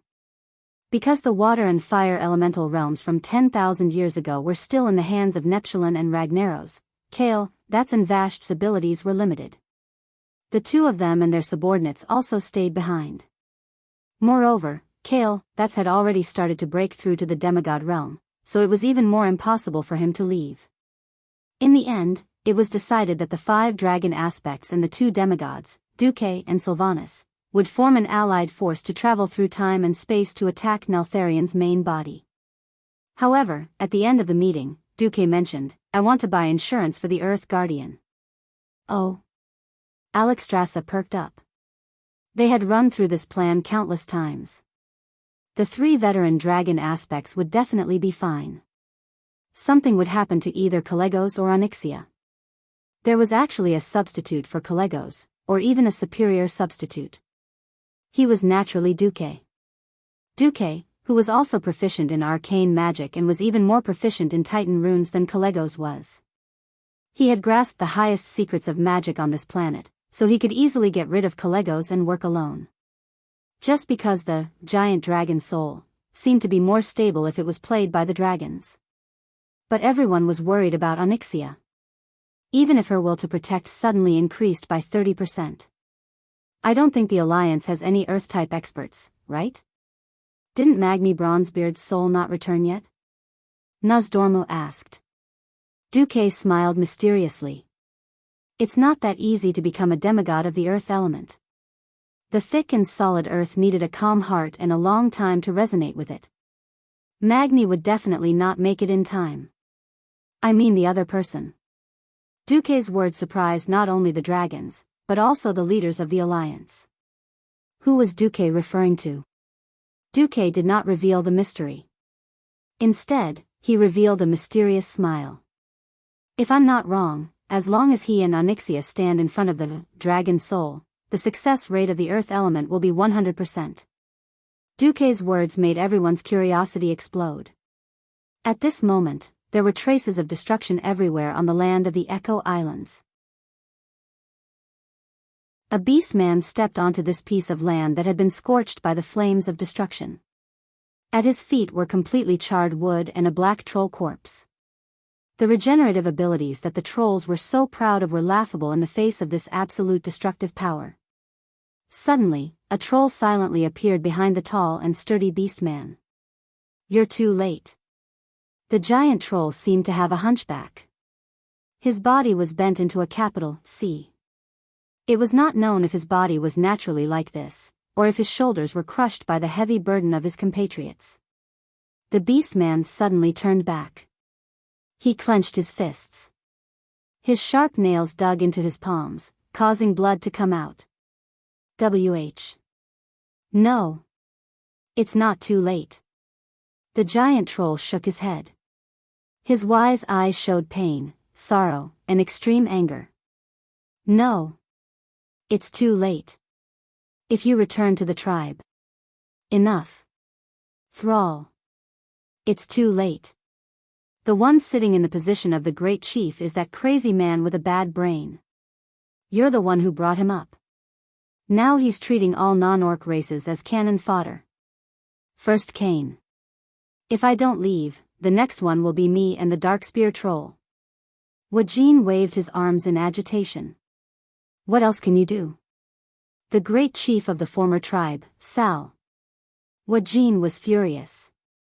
His words also deeply provoked Thrall. That's right, Thrall had returned with not much results. The moment he returned, he discovered the great changes in the tribe. He didn't want to believe this was a fact, so he personally rushed to the Echo Islands where the Darkspear troll was. Then, he witnessed this terrifying scene. He was sure that almost all the settlements of the Horde or the former Horde, including Orgrimmar, had suffered heavy damage. The only difference was the degree of damage and the number of lives lost. Faced with the responsibility of his old friend and partner of many years, Thrall was speechless. I'm trying to appease the anger of the elements. Wajin laughed when he heard this, but it was a sneer. Appease? Compared to communication, the Alliance's Duke Marcus seems to have a better way. My shaman told me that he and his woman have conquered the 3 major elemental realms of water, fire, and wind. Even Ragnaros and Al-Akir have been killed. Now, except for the elemental creatures native to Azeroth, no one will respond to our shaman's call. As if he didn't vent his anger, Wajin roared. Damn it. This is equivalent to giving up on the tribe, causing the tribe to fall into the greatest chaos. Hundreds of thousands of people have died, and nothing has been achieved. Instead of this, you should have encouraged the radicals to find that guy in you, Makra. Oh. That won't do. You are strong, but it is impossible for you to fight against Gurus without getting injured. Once you are injured, you will be poisoned to death. Haha. Our old friend Varrock Salyafar, in the fair and just, Makra, acquiesced to that guy's use of highly toxic weapons. Thrall fell into a long silence. The cruel reality slapped Sal's face left and right. He knew very well that Wajin loved the tribe as much as he did. The new tribe was built by him and Wajin, who joined first, and then there were the Tauren, the Forsaken, and the Goblins. The so-called love is deep, the hatred is deep. Wajin lost his composure and cursed angrily because of his pain and despair for the tribe. After a long time, Wajin choked out a sentence, "Will you come back?" Thrall said bitterly, "I can't think about other things until this catastrophe is over." What is more important than the tribe? Thrall closed his eyes, and when he opened them again, his eyes were full of pain. Whether it is the tribe or the orcs, we have not shown our value in this battle against evil for a long time. If I don't do something, once there is a window of time in Azeroth where there is no common enemy, I bet that the Alliance will definitely attack the tribe. At that time, it is likely that the orcs, trolls, Tauren, goblins, and the Forsaken will all be erased from this planet. Wajin was shocked. Thrall's last words were, "Duque came to me and asked me to be his backup."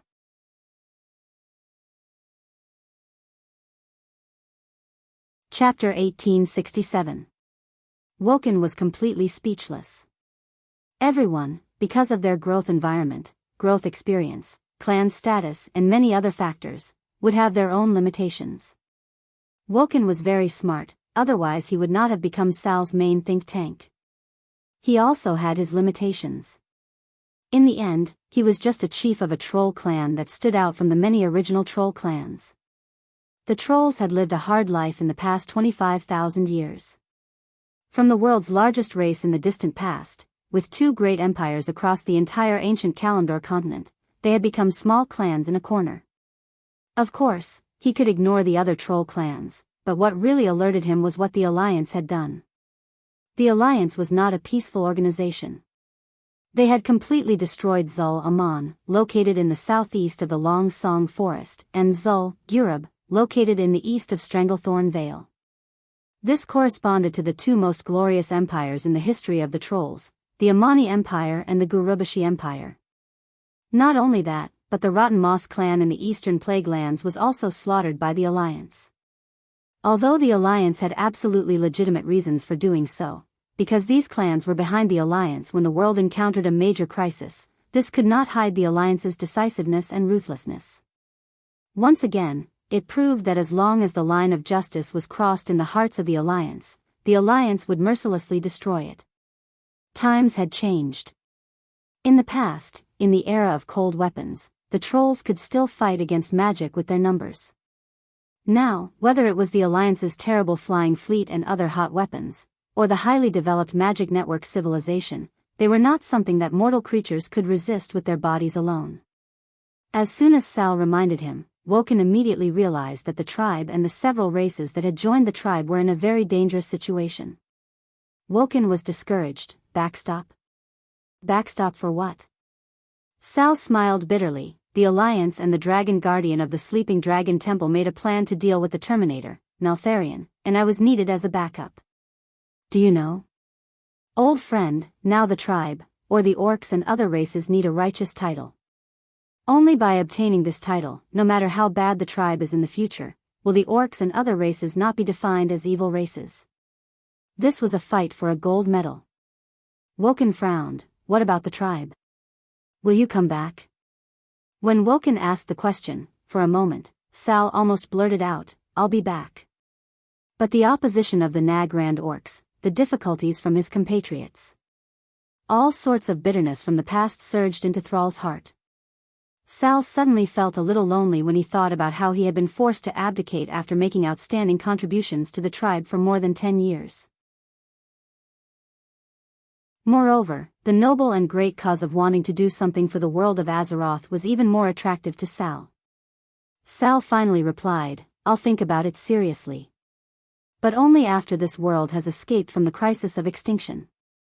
It wasn't the answer Woken wanted to hear the most, but it was better than nothing. Wajin turned around and left. Before he left, he waved his hand. Well, before that day comes, the Darkspear Troll will endure.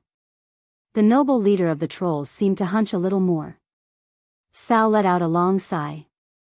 This time, he wanted to persuade Wajin to lead the Dark Spear trolls and temporarily return to the tribe. Unfortunately, neither he nor Woking could convince the other party. Seeing destruction and desolation, Sal felt a sense of desolation. Leaving the Echo Islands and coming to the land he named Duroder, Sal finally took out a small crystal shining with arcane brilliance from his pocket and pinched it. Duque, I'm ready. A second later, a portal with a blue border opened, and Sal walked in without hesitation. The brief discomfort caused by the teleportation quickly passed, and Sal looked around. The huge hall wasn't completely empty, but everything was huge in size. Volcanic lava and black stones were everywhere, and above that were the metal creations and decorations with the style of the Titans. Because this was the Obsidian Dragon Holy Land in the northwest of the Dragonbone Wilderness, it was also the nest of the Black Dragons. 10,000 years ago, this was the place where the Black Dragons hatched their young. Unfortunately, with the betrayal of the Black Dragons led by Nesario, there were now only 100 or so Draconians who obeyed Onyxia's orders. The square was large and empty, with a large round table in the middle of the square. A man and a woman were chatting in the middle of the square, drinking their lunch. Sal saw a cup of warm black tea on the table, as well as a small plate of biscuits. Duque, dressed in a robe, and the humanoid Black Dragon Princess, dressed in a dark red embroidered dress, were sitting on the chairs beside the table. Duque nodded and smiled at Sal's arrival. Sal, would you like something to drink? Only then did Sal notice that there was a large tea set on the table, specially made for the orcs. Sal nodded, not losing the slightest bit of momentum, and sat down peacefully. Sal's long experience of living among humans gave him more indifference. He had not experienced the life of the Lordaeron nobles. But because of his quietness and tame, he was brought into noble balls or tea parties more than once as a slave gladiator champion. Although drinking afternoon tea did not seem to match the rugged appearance of Sal, there was a subtle sense of harmony here. Oh. Onyxia tilted her head in surprise. Sal took a sip of the black tea, put down the cup, and deftly turned it with his fingertips. He knew very well that the initiative of the conversation was not on his side, so he took the initiative to speak. Duque, what do you think of the tribe now? They had known each other for more than 10 years and fought side by side many times. It was not brotherly love, but at least they were very familiar old friends. Sal knew how to deal with humans very well. Duque knew that lies were meaningless to a smart leader like Sal, so he told the truth. Dangerous, arrogant, and conceited. The tribe led by Gurus is like a powder keg, and will explode at the first opportunity. Powder keg. What a vivid metaphor. Sal smiled bitterly. Once a powder keg exploded, he would definitely be dead. The problem was that it would also blow up the people nearby. This was a classic case of harming others and oneself. Duque raised his hand and curled his lips, seemingly a little indifferent. Fortunately, it can't blow through the deck of the Alliance's battleship. Sal now knew the Alliance's attitude better: disgust, vigilance, but not the slightest fear. Once free, they could clean up the current tribe at any time. Sal sighed. Then, Duque, do you hate orcs?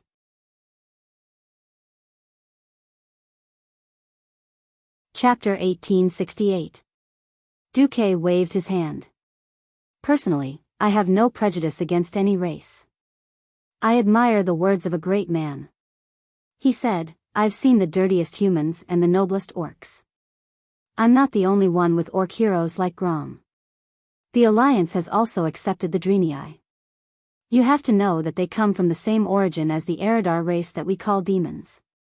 Duque, you have a forgiving heart.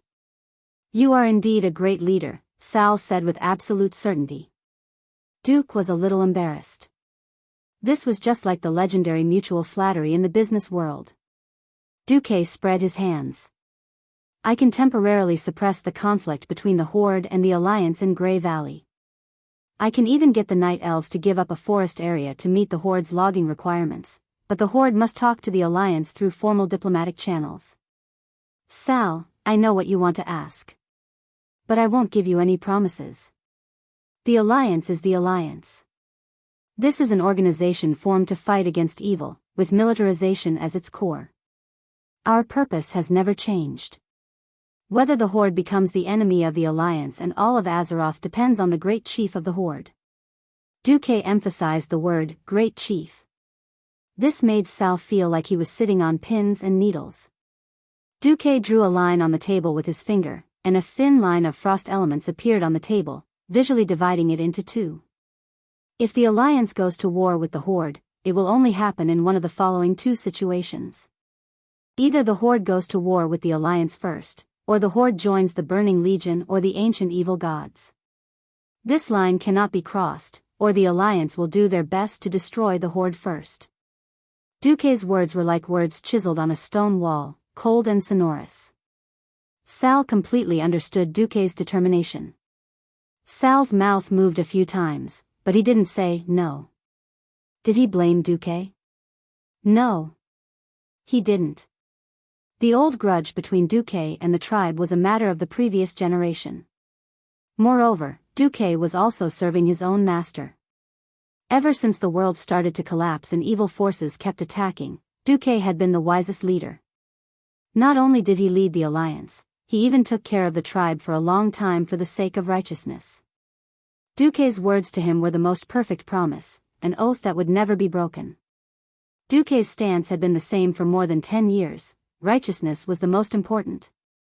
Even as a former enemy and competitor, Sal admired Duque. Not only because of Duque's wisdom in developing new technologies and expanding the new economy, but he also admired Duque's character. The Alliance didn't owe the Horde anything, but the Horde owed the Alliance many favors. Thinking about how the Alliance had spent a lot of effort to rescue more than 2 million tribes from Nagrin's shrinking territory, and thinking about how it was the orcs who had been rescued back then who were clamoring to fight the Alliance for fertile land, Sal felt extremely ashamed. From that great migration until now, half of Nagrin's land had collapsed. If they had followed the old Horde's methods, at least 2 million orcs would have died of starvation or internal strife. Now, ironically, they didn't die from the collapse of the world. Instead, they were wasted by Gurus in the despicable war of attacking the Twilight Fortress. Gurus clearly had better tactics and strategies, but in order to reduce the pressure on the Horde, he had mercilessly used up human lives. Sal didn't dare to imagine it. If there really came a day when Gurus led the Horde to declare war on the Alliance, Sal lowered his head deeply. After a few seconds, he raised his head. Duque, thank you and the Alliance for your restraint. The recent series of conflicts between the Horde and the Alliance are all because of the Horde. If there really came a day when the Alliance launched a war against the Horde because of the above two reasons, I won't blame you. Sal didn't say if he would still stubbornly stand on the Horde's side in that situation. Sal didn't even make any promises. However, Duque knew what Sal's choice would be. He would most likely set things right like in the original history, and cooperate with the Alliance to overthrow the tyranny of brainless Roar. After pondering for a while, Duque wanted to say something, but he suddenly felt that it was good to be silent like this. As smart as Sal was, he had realized that the Horde, or rather, the orcs, did not have many choices in the future. He just didn't want to admit this fact. Duque wouldn't push Sal. Because this was the choice of fate, and it was also the choice of him and the orcs he represented. A guy who couldn't see the big picture would only be crushed and destroyed by the giant wheel of fate. Although Duque admired Sal, if that day really came, Duque wouldn't hesitate. Duque stopped thinking about this. Instead, he shamelessly said, "Let me take you to see Alexstrasza." Okay. Duque knew very well that he had taken away Sal's luck. In the original history, this scene in Cataclysm was Sal's highlight. Compared to William, the second-generation leader of the Alliance, Sal was more like the son of the world in the Cataclysm. Sal had used the power of the earth to perfectly fill in the missing part of the dragon's soul. Unfortunately, ever since Duke took care of Onyxia in this life, Sal was destined to be just a bonus, an additional insurance. Between Sal, the orc, and the black dragon princess, Alexstrasza, who had been captured and tortured by the orcs, it was obvious who she trusted more. When facing Duque, except for Nozdormu, the other dragon kings would transform into their human forms to talk to Duque. This was a contribution to Duque, as well as respect for Duque's demigod status. The dragon kings weren't so enthusiastic towards Sal. "Hello, Sal. Thank you for coming to help this time. Regardless of whether you are needed in the end, you and the orcs are willing to contribute to this world, and the Dragon Sleep Temple has received it." Because Duque had greeted her earlier, Alexstrasza's attitude towards Sal was also quite friendly. This made Sal breathe a sigh of relief. The tribe had established connections with the Dragon Sleep Temple and the Guardians too late. By the time Duque had made a name for himself here, the tribe had already been unable to keep up. Whether it was in terms of strength or influence. It wasn't that Sal didn't want to catch up, but this time, Duque's conquest of the three major elemental realms had completely disrupted Sal's rhythm. This was because Sal discovered that if he wanted to become a demigod, it was likely to take about 5 years. For Azeroth, which was facing a crisis of extinction, this was simply impossible. Sal's choice was to be a Messiah shaman, and the price of this choice was likely to be that he would never be able to become a demigod. Sal didn't regret it. He humbly bowed to the Dragon Kings, and then displayed his power as an Earth Shaman.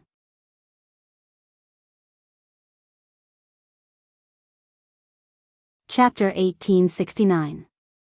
A clump of yellow soil appeared on the gorgeous temple floor. The floor was so tight that not even a drop of water could seep in, allowing the soil, which was wrapped in a soft yellow glow, to enter the temple without any hindrance. The soil was layered in front of the Dragon Kings. There were no creatures in the soil, but they could clearly feel that the three elements of water, fire, and wind could penetrate it at will. No vitality was better than overflowing vitality. What a pure power of the earth! Alexstrasza was not stingy with her praise. Duque, who was beside the Black Dragon Princess, pointed at the scene. Every intelligent creature has a different understanding of the earth. Sal's current entry point is the bearing of all things by the earth. Onyxia nodded, not really understanding. Sal, on the other hand, was a little surprised. He did not expect Duque to have dabbled in the power of the earth. That's right, he had experienced the meaning of the earth from the collapsing Nagrand. On the collapsed land of Draenor, there might still be wind, water, and fire in Nagrand, but without the support of the earth, everything would only become debris in the void after falling into the void. Sal witnessed the collapse of this ancestral land day after day, and only then did he realize this from the depths of his soul. He did not expect Duque to see through it so easily. Sal bowed slightly to show his respect to the Dragon Kings. He bowed deeply to Duque.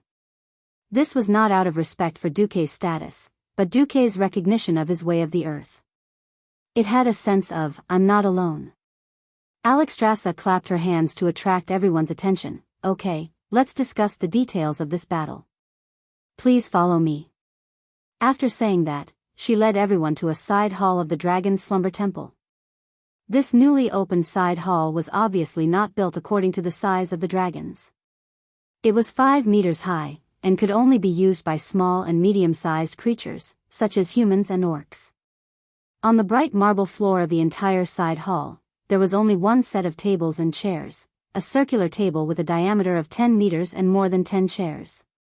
The 5 human-shaped dragon aspects took their seats, and Duque, Sal, Queen Sheila, Varian, Muradin, and Lord Howl were also seated. The Red Dragon Queen said, "First, we have to go back 10,000 years ago and obtain the soul of the dragon that has not fallen into the demon's soul. Then, we have to find a way to bring it back to this point in time." Nozdormu said, "I heard the proposal you asked Isra to pass on. I also know that you want us dragons to go back and recharge directly in the past, then return to this point in time to catch Nethario off guard. In fact, we can all go back, but it's not certain when we come back. After the giant dragon's soul is charged, it contains too much energy, and I don't have enough power to send it back." Duke suddenly thought of something. Wait, could the soul of the colossal dragon be the combined power of the 5 dragon aspects that surpasses the total power of the 5 dragon aspects? Of the dragon. It's hundreds and thousands of times greater than our individual power. Alexstrasza gave Duque an affirmative answer. Duque was speechless. He had taken everything into account, but he had missed this point. Of course, he knew that if it was charged at this point in time, it would attract Nesario and his main force. He always wanted to replicate the feat of killing Nesario the first time in the past. Unfortunately, things were unpredictable, and it was difficult to get what he wanted. Nozdormu said, the dragon's soul exists for a very short period of time. Not long after it was created, it was tempted by Nesario to inject the most powerful energy into the four of us from 10,000 years ago and complete the charge. After it was created, Nesario at that point in time would definitely guard it. He would not let us steal it back successfully. Moreover, if two identical dragon kings appeared, too much power would cause changes in time and space, or even cause it to go out of control. I strongly oppose the multiple dragon kings going back together. Duque frowned. Then, can you get the dragon kings to give me a token? I don't expect the four of them to believe me at that point in time, at least when I think of a way to sneak attack Nesario and seize the dragon's soul. The four dragon kings do not make a move. The three veteran dragon kings pondered for a moment. Sure. However, the remaining Calegos could only shrug because the blue dragon king was still Maligos at that time, so there was no other way. At this time, it was Duque's turn to think. How about this, let's change the plan. Only three of us will go back, me, Cervantes, and Sal. Huh?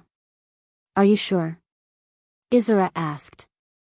Nonsense. It turned out that Sal had taken care of his own strength. It was at that moment that Sal truly embarked on the path of the shaman messiah. Yes, Duque answered affirmatively. Sending the current Duque and Cervantes back won't be too stressful, right? Alexstrasza asked Nozdormu. Nozdormu said seriously, if it were two demigods at their peak, it would be very difficult. Duque waved his hand. There's no need. I have mastered the path of demigods. I don't need to rely on a large amount of ready-made magic to exert my combat power. As long as you teleport me to a time node about a month earlier, I can use my own magic net to draw enough magic to fight the dragon aspect. Sal, who was listening, had mixed feelings. A guy like Duque was extremely reliable when he was one of his own. As long as he was given time to complete the preparations in advance, he could definitely make any existence bleed. But when he became an enemy, it would be too terrifying. Nozdormu had no objections to what Duque said just now. Then please be sure to maintain the minimum demigod level before the teleportation and when you are about to return. This will be much easier for me.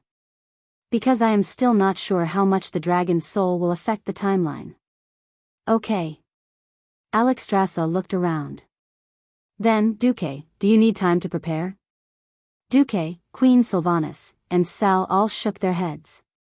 Duque said instead, it's better to ask if the sleeping dragon temple needs additional preparation work.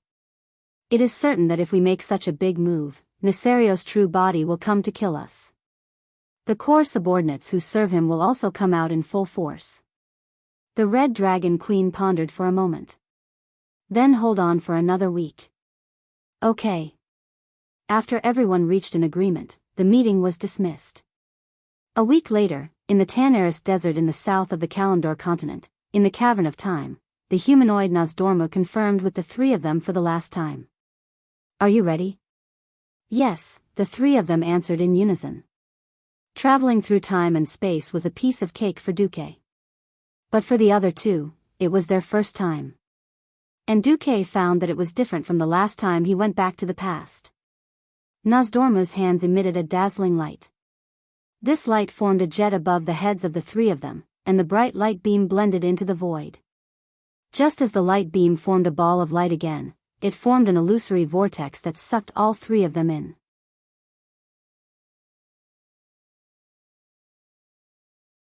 Chapter 1870. After the three of them were sucked into the vortex, it began to shrink in the blink of an eye and quickly disappeared. Time seemed to be stuck in a state of stillness. Sylvanas thought she was dead. She felt like she was in a pitch-black world, with no up or down or left or right. The illusory feeling of weightlessness made her panic. It was as if there was no passage of time, and there was no concept of space. The only thing she could feel was that her mind could still function smoothly. She could not breathe, speak, or move. She did not know how long had passed. Perhaps it was a second, or perhaps a century. Even with the longevity and experience of elves, she was a little panicked when faced with a situation where time seemed to have stopped. Am I really dead? Sylvanas could not help but think. At that moment, she felt a warm and familiar touch on her palm, making her aware of Duque's existence. She subconsciously moved closer to him, but it was a pity that she could not even move a finger. Even so, the feeling of her fingers tightly clasped together made her feel very at ease. At that moment, she suddenly heard Nosdormu's voice. Sorry to keep you waiting. The Bronze Dragon King always had a poker face. Even in human form, he rarely showed any expression. He spoke to mortals in a tone that had never changed in 10,000 years. Normally, she would find him boring, but at times like this, he was very reliable. The next moment, other senses returned. Sylvanas's vision was still filled with endless darkness, but fragments of colorful light began to appear in her vision. They were like broken glass, reflecting a blurry light in the darkness. However, the scenes that were being played on these fragments made her feel like she was looking at an incomplete magic mirror. The mirror reflected various scenes. Some of them were scenes that she had experienced in the past, such as the thousands of years she had spent in the Eversong forest. However, some scenes were extremely unfamiliar and shocking to her. This was because she had seen herself die under Arthas's sword in the battle to protect Silvermoon City. Her soul had been captured, her heart had been tortured, and she had become the banshee she once hated the most. Then, she had become the queen of the Forsaken. These scenes appeared and disappeared with the flashing fragments. Until two stable doors of light appeared in front of her, one on the left and one on the right. Queen Sylvie found Nosdormu standing in front of the two light doors. She was holding Duque's hand and hovering in the air on Duque's left. Sal was on Duque's right. The three of them subconsciously stared at the light door, because it seemed like there was another world behind the door, the world of the future. The image of the future was evolving at the speed of 1 day per second. Even so, the three of them immediately noticed a divergence. One of the worlds quickly finished its evolution. It was the Azeroth that was quickly destroyed by Nesario, the Elemental Lords, and the Twilight Disciples. The land was desolate. There was not a single living plant. The ground was littered with the remains of dead humans and orcs. Tens of thousands of years of intelligent life had come to an end. However, the other worlds seemed to have continued. Azeroth seemed to have been destroyed by the combined forces of Nesario and the 4 elemental realms. The Horde was also destroyed. However, a small number of the Alliance's elites began interstellar travel. In the light door, the three of them saw Duque's figure. Duque was commanding the evacuation of the people and soldiers. Some boarded the Dreenii spaceships, while others evacuated directly to an unknown planet through the dark door. After that, the Burning Legion followed like shadows. Duque led everyone to fight and retreat. Although the end result was still destruction, they had at least held on for 100 years. Originally, the three of them wanted to see more, but who knew that Nosdormu would raise his hand? Sylvanas and Sal turned into streams of light and flew backward. Forward was the future. Backward was the past. Nosdormu only left Duque behind. Do you know why I left you alone? Duke Marcus. Nosdormu seemed very calm, be it his voice or his appearance. Duque felt that this Bronze Dragon King seemed a little excited. As the guardian of time, I have faithfully discharged my duties for 25,000 years. Next, I will tell you a secret. I would not have said it until the end of the world. Duque suddenly felt a little nervous. For the first time, Nosdormu's poker face, which had never changed for 10,000 years, showed an excited expression. As the guardian of time, whether it is the future or the past, everything is within my observation. In the first few years when I started to fulfill this duty, I was extremely excited. Because I could freely observe any part of the past or the future. The unknown past and future satisfied all my curiosity and desire to explore. Unfortunately, after a few hundred years, I got tired of it. I am the guardian of time, and any action that causes a large change in history has to be corrected by me. It is not that I have not tried asking for help from mortals to go back in time to correct history. Often, the price I have to pay is just the most insignificant equipment in my collection, such as excellent or epic grade equipment. As long as it does not affect the course of history, I do not care about any changes in the past or future.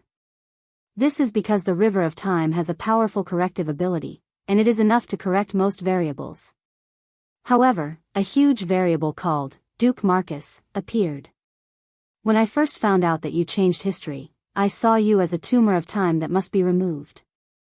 At this point, Nosdormu glared at Duque fiercely. Even an experienced person like Duque felt his heart palpitate. Immediately after, Nosdormu's gaze softened. Indeed, I was prepared to observe you for a while before deciding whether or not to eliminate you as a variable. Unfortunately, I found out that I was wrong. The river of time that I followed did not resist the changes that you brought. It seemed to accept everything that you did and was happy to see it happen. I could not accept this change. So before I took action, I decided to observe you personally. Then, I discovered something that shocked me. I knew from your reaction that you actually knew my future. When Nosdormu said this, Duque also felt a faint pain in his balls. As a transmigrator, of course, he knew that the fallen Nosdormu from the future was trying to disrupt the current point of time. Then, in the long river of time, the current Nosdormu and the fallen Nosdormu from the future started a war, and in the end, both of them perished.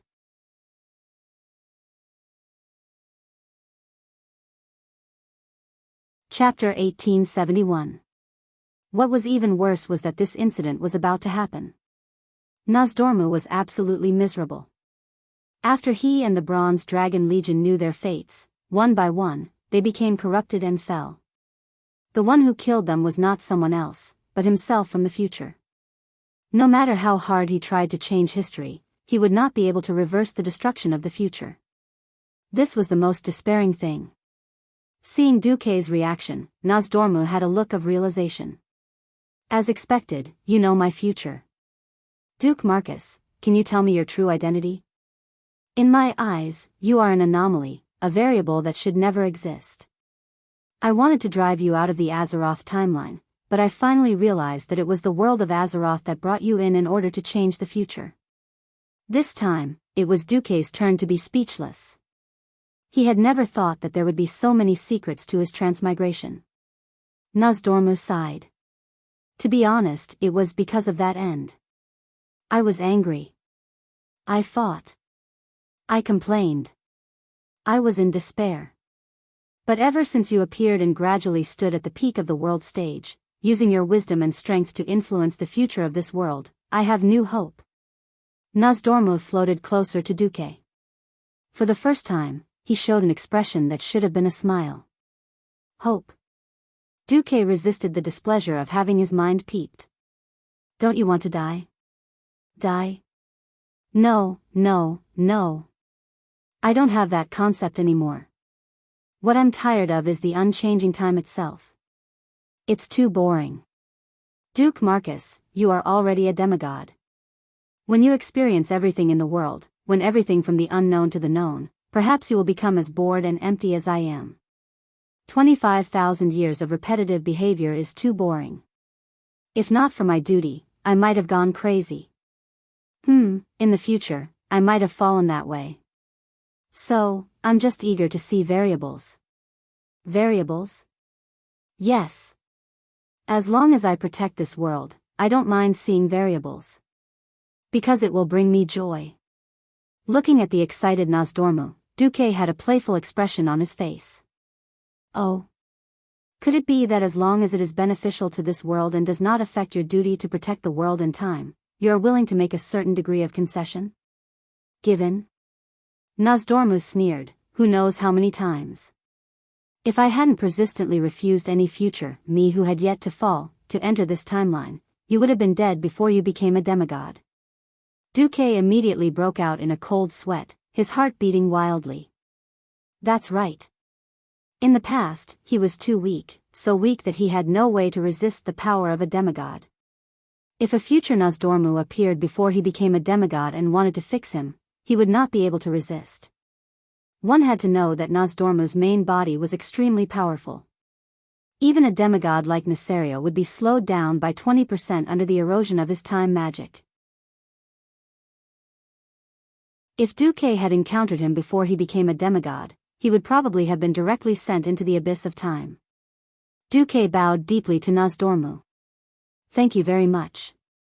I owe you a favor. If there's a chance, I will return it. No.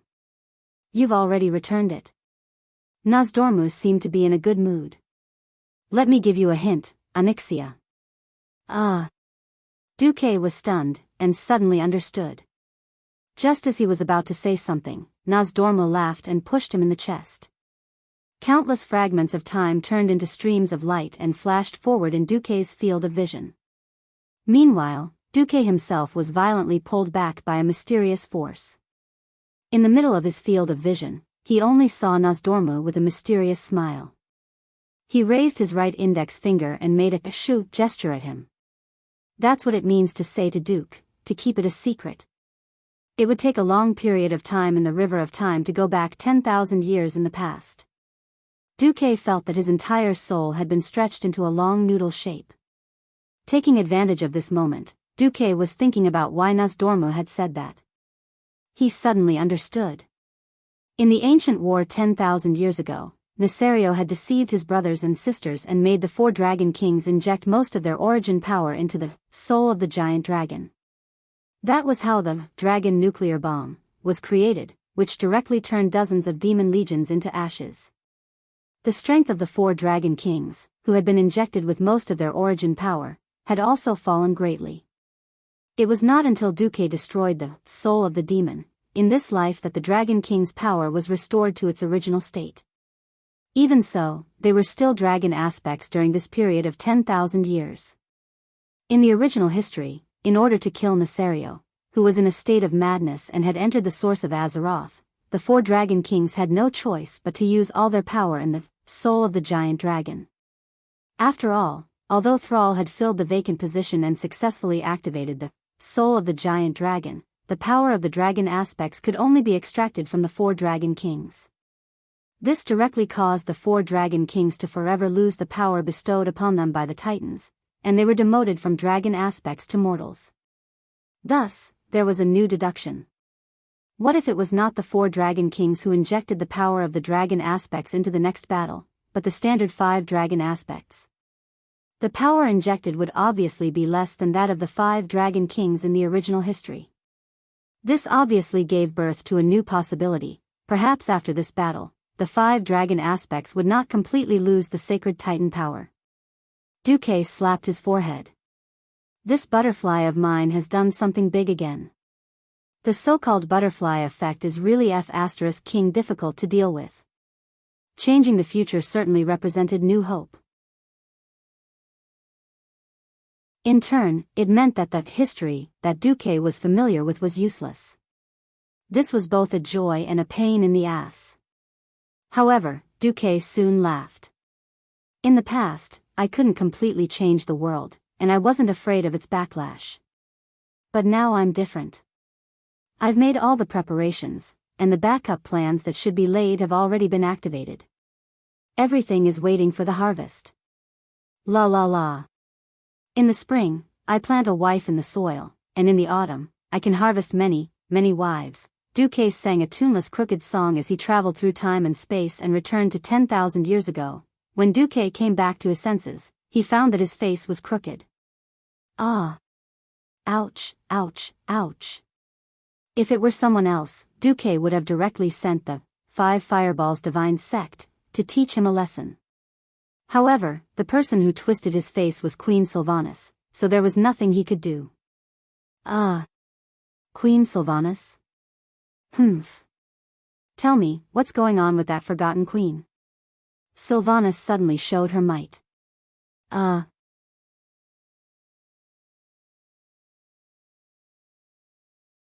Chapter 1872.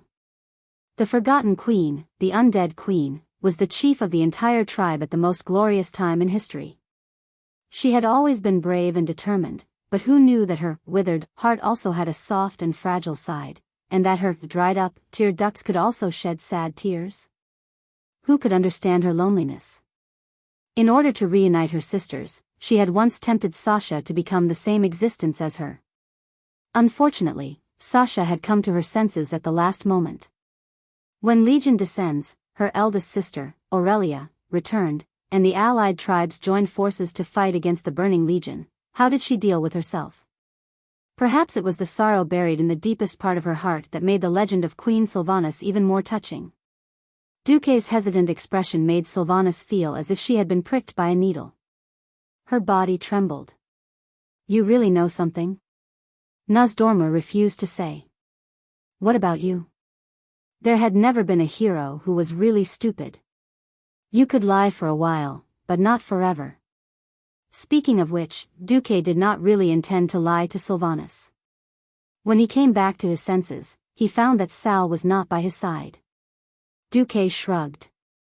"What do you want me to tell you?" "That Sylvanas and the other parallel to the main world died in the battle to defend Silvermoon? And then continued to exist as the Forgotten Queen?" Queen Sylvanas did not really want to be angry at Duque. It was just that she had seen a few fragments at once, and her thoughts were very confused. She was stunned for a moment. Duque took the initiative and hugged Queen Sylvanas. Without a word, he gave her artificial respiration. Queen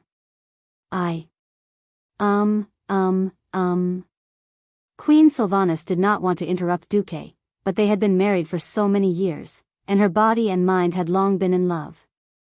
No matter how tough she was usually, once a wonderful switch was touched, her whole body and mind would automatically soften.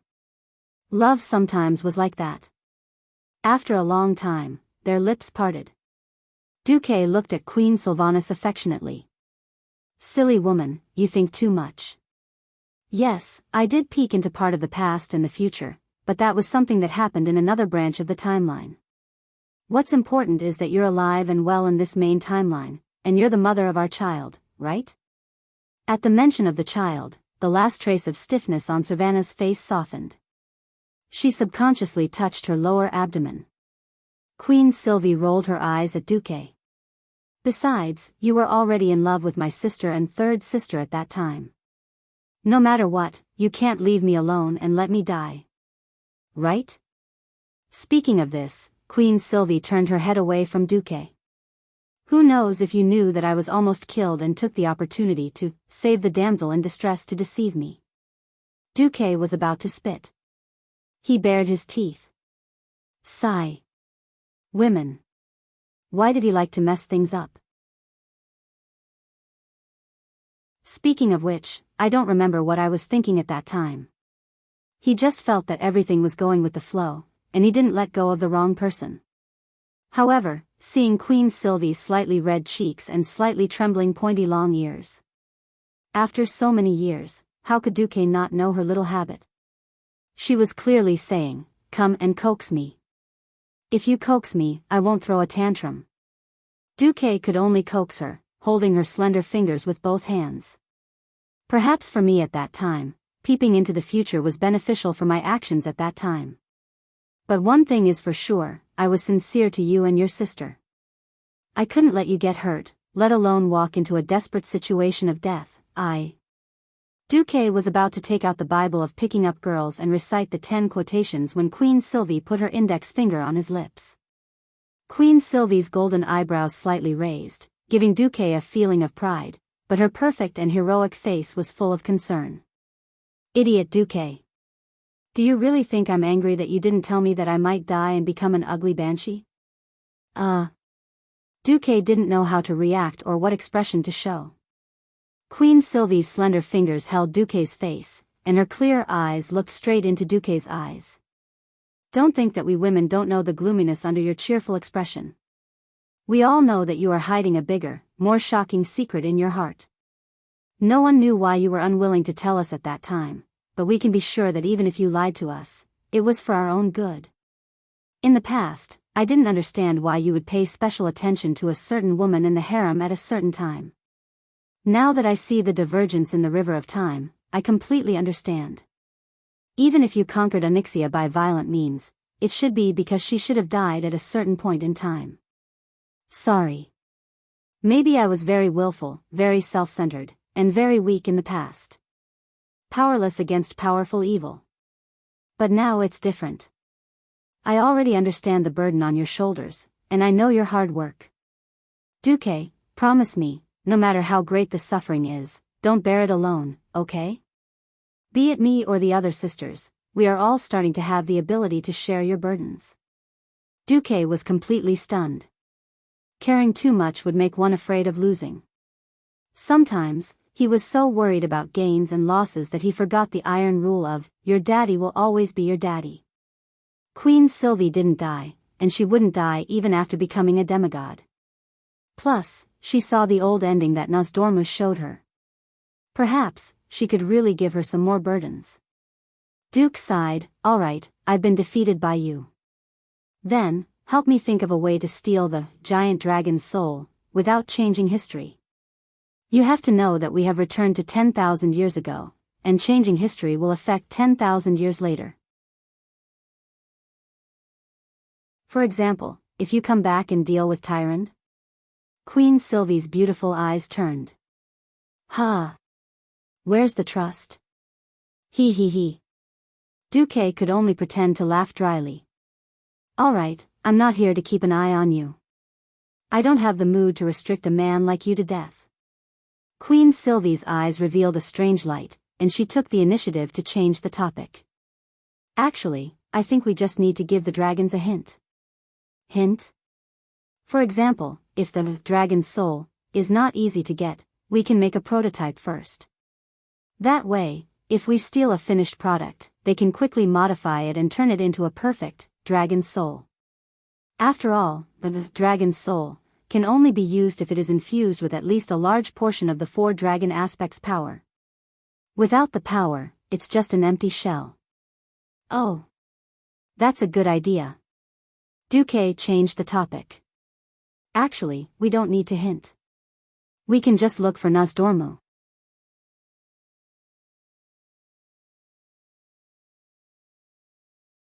Chapter 1873. Queen Sylvanas proposed a new idea. Then I have another question. If Nosdormu knew the future and knew that Nesario had betrayed the dragons, would he still watch the 4 major dragons be deceived?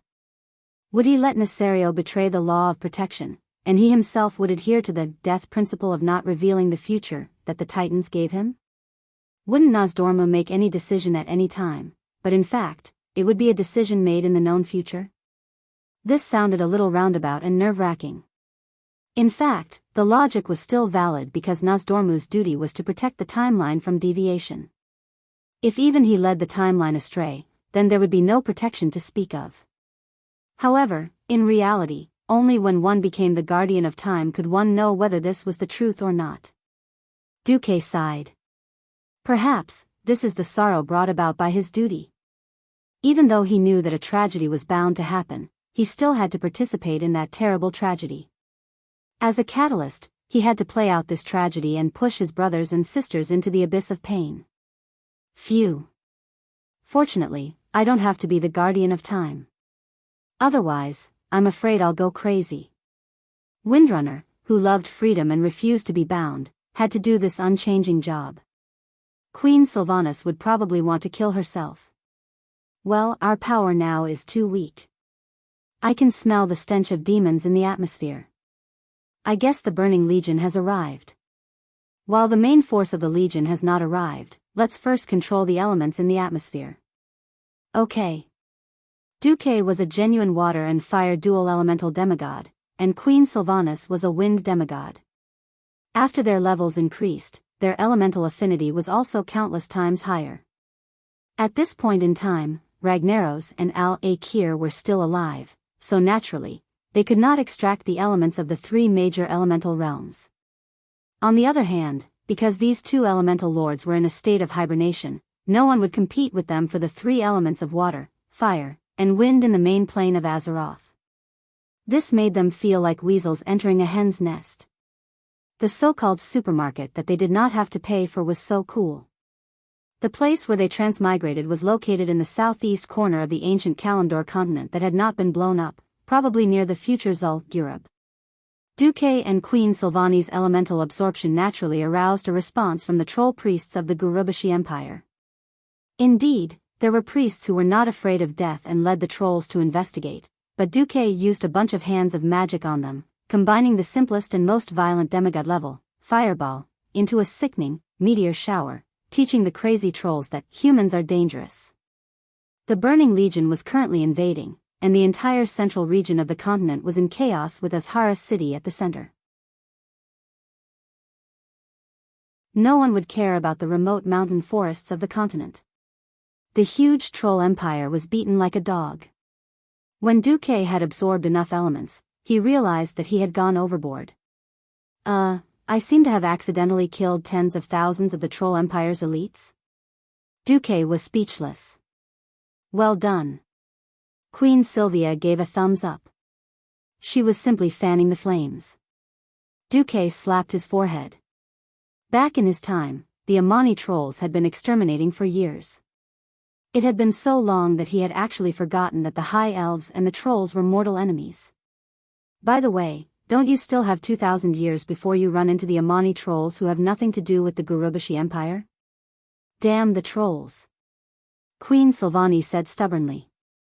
If I have time, I don't mind going to the Amani trolls again.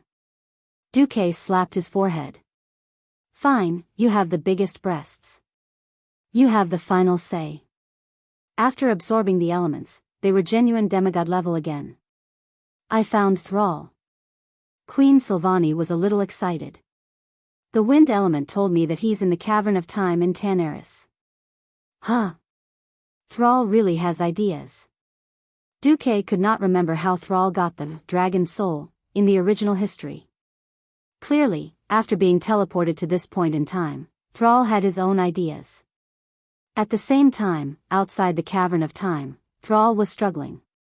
He was stopped. He had spoken until his lips were sore, but the Bronze Dragon Legion did not let him in.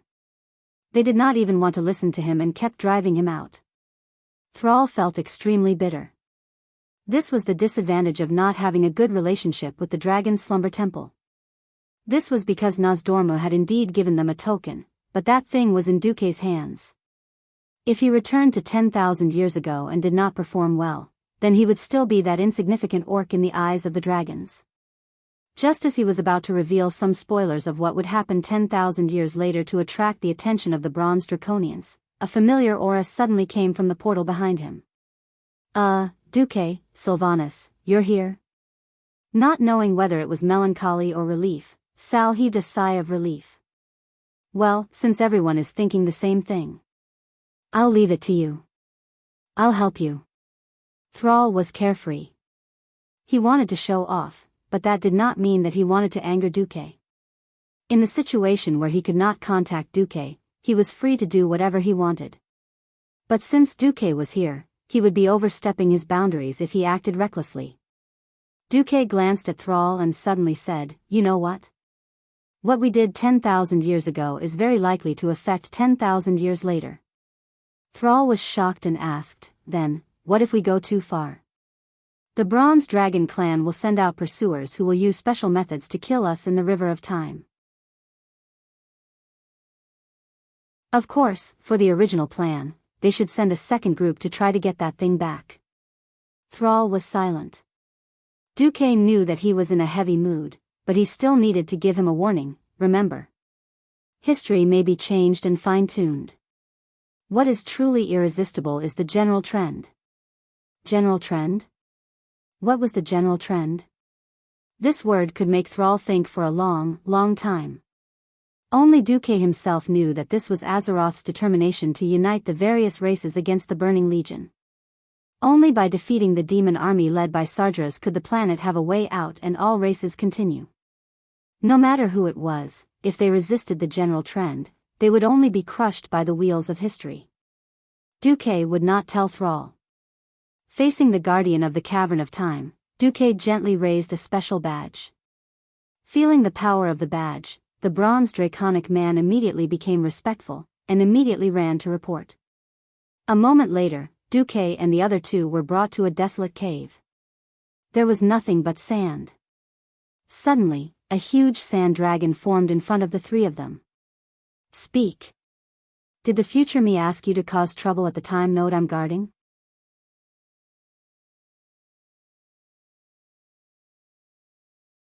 Chapter 1874. Nozdormu was still the mighty and domineering sand dragon. His tone was also full of majesty. If Duque was still the newbie who had just transmigrated, he would probably be scared speechless when he saw such a huge dragon aspect. Unfortunately, as someone who had made a name for himself in the hellish world of Azeroth, he had long been used to facing a giant boss and could only see its toes. Duque was not affected by this kind of majesty. Duque was not afraid at all. Beside him, Queen Sylvanas raised her hand, and the three of them were lifted into the air by a gentle wind. They were level with the dragon's head. Hee hee. 2 demigods, 1 earth messenger. I'm starting to wonder if my future self has a screw loose. Nozdormu's words should be considered self-mockery. Duque curled his lips. No. You should be very clear about when you will really collapse. The Nozdormu of our time still has enough rationality. He does not force things, but he still has hope in his heart. That's why Sylvanas, Thrall, and I are here. Duque took the initiative to mention Nozdormu's collapse. This touched Thrall's nerves, but Thrall remained silent. Nozdormu raised his dragon head and said, "Wait and hope." Yes. Duque was sure. Nozdormu's eyes, which were made of sand, suddenly bloomed with divine light. The huge dragon head nodded. Very well, I allow you to enter the world of this time. But remember, don't mess around. The other you is also an outsider. At this point in time, I can't predict what will happen when 2 Duke Marcus come together. The King of Time seemed to be implying something. One mistake and it will become an eternal cycle of time, like a circle that will never stop spinning, and you will never be able to get out. Duque gritted his teeth and thought to himself, fine. 2 transmigrators are scary enough, and both of them are me. This kind of F***king. Just thinking about it is a nightmare.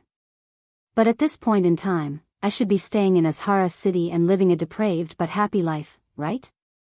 Duque nodded. I will. As for the giant dragon soul, that thing is indeed being forged. Nozdormu interrupted him. But I won't help you with anything. I'll just quietly supervise you. I am a guardian, not a creator. No one knew whether they were quietly watching Duque act cool or quietly watching Duque court death. Duque sighed.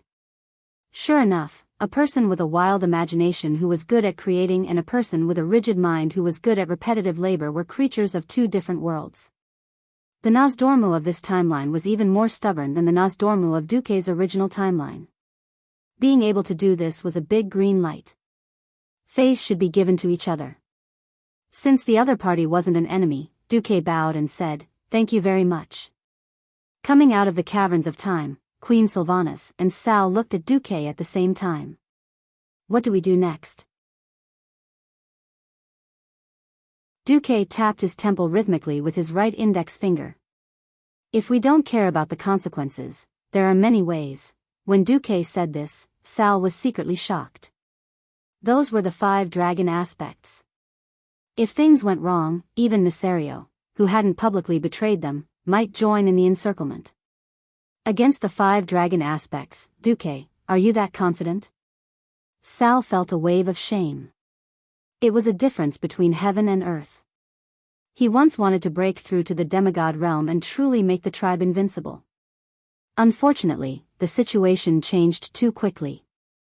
Before he had time to break through to the demigod realm, Duque had already cleared the turmoil in the 3 elemental realms and ruled the 3 realms. Anguirus, whom he had to trust, had messed up the tribe. Thinking of this, Sal felt the deepest sense of powerlessness. Duque was obviously creating a new future that even the Time Dragon King, Nosdorm, had never seen before. What about him? Although he used to shout, Lord_Tar, he had always proclaimed the spirit of death. He preached that he would rather die than win, but he had to shoulder the lives and future of more than 1 million of his fellow orcs. When the day came when the Alliance and the Horde faced off, would he really be able to take them down with him? Helplessness and bitterness. This was the deepest feeling in Sal's heart. Duque glanced at Sal and saw that Sal was conflicted, but he couldn't care less about Sal's feelings. If he was just an Alliance player, maybe he wouldn't mind apostatizing and becoming a Horde player. The point was, whether it was Duque or Duke Marcus in this life, he was a human. This meant that he could only consider the future from the standpoint of humans and the Alliance. When the day came when he had to fight Sal, maybe he would pity Sal, but he would never hesitate. Since Azeroth had given him a position, he had to shoulder the corresponding responsibility. In the face of the general trend, there was no room for any hindrance. Duque sighed slightly and retracted his thoughts. Next, I plan to sneak into the Sleeping Dragon Temple and destroy the first prototype of the Soul of the Dragon. As long as I succeed, that guy Nosdorm will definitely suggest making a few more. Anyway, for Nesario, the Soul of the Dragon is only meaningful if the power of the Dragon King is used by the 4 Dragon Kings. Without the power of the Guardian, it's just a platinum disc that can be replicated. Queen Sylvanas and Sal were stunned. Sal was stunned. Wait, what identity are you going to sneak in? Duque glanced at the bronze dragon man guarding the entrance of the Cavern of Time in the distance, and took the 2 of them around a corner. When he was sure that no one could see them, he raised his hand and covered the 3 of them with a spherical curtain of flames. Then, he entered shadow form in front of the 2 of them. Sal was dumbfounded. Oh, no, he was dumbfounded. Queen Sylvanas could not stop giggling. You bastard, this is how you took care of Sister Tyrande?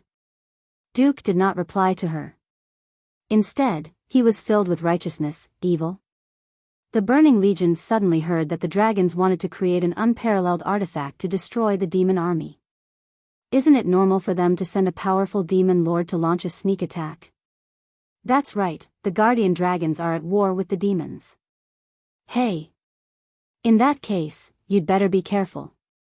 Don't die in the Wormrest Shrine without knowing why, Queen Sylvie joked as she touched her seemingly flat abdomen. Queen Sylvie's subtext was obvious. Duke, you can go and make trouble, but if you dare to mess around, you'll be killed by your own people. My child's father died before he could even make a sound. I'll hate you forever. Duque laughed.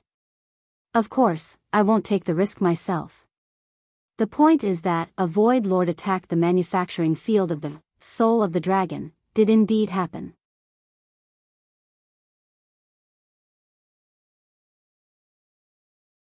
Chapter 1875. At that time, the Burning Legion was wantonly coming out of Azhara through the portal opened by Du, burning and destroying all over the world.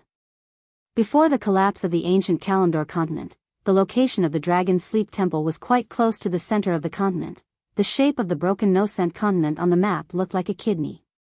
The Dragonbone Wilderness where the Dragon's Sleep Temple was located in the middle of the kidney, near the southern part.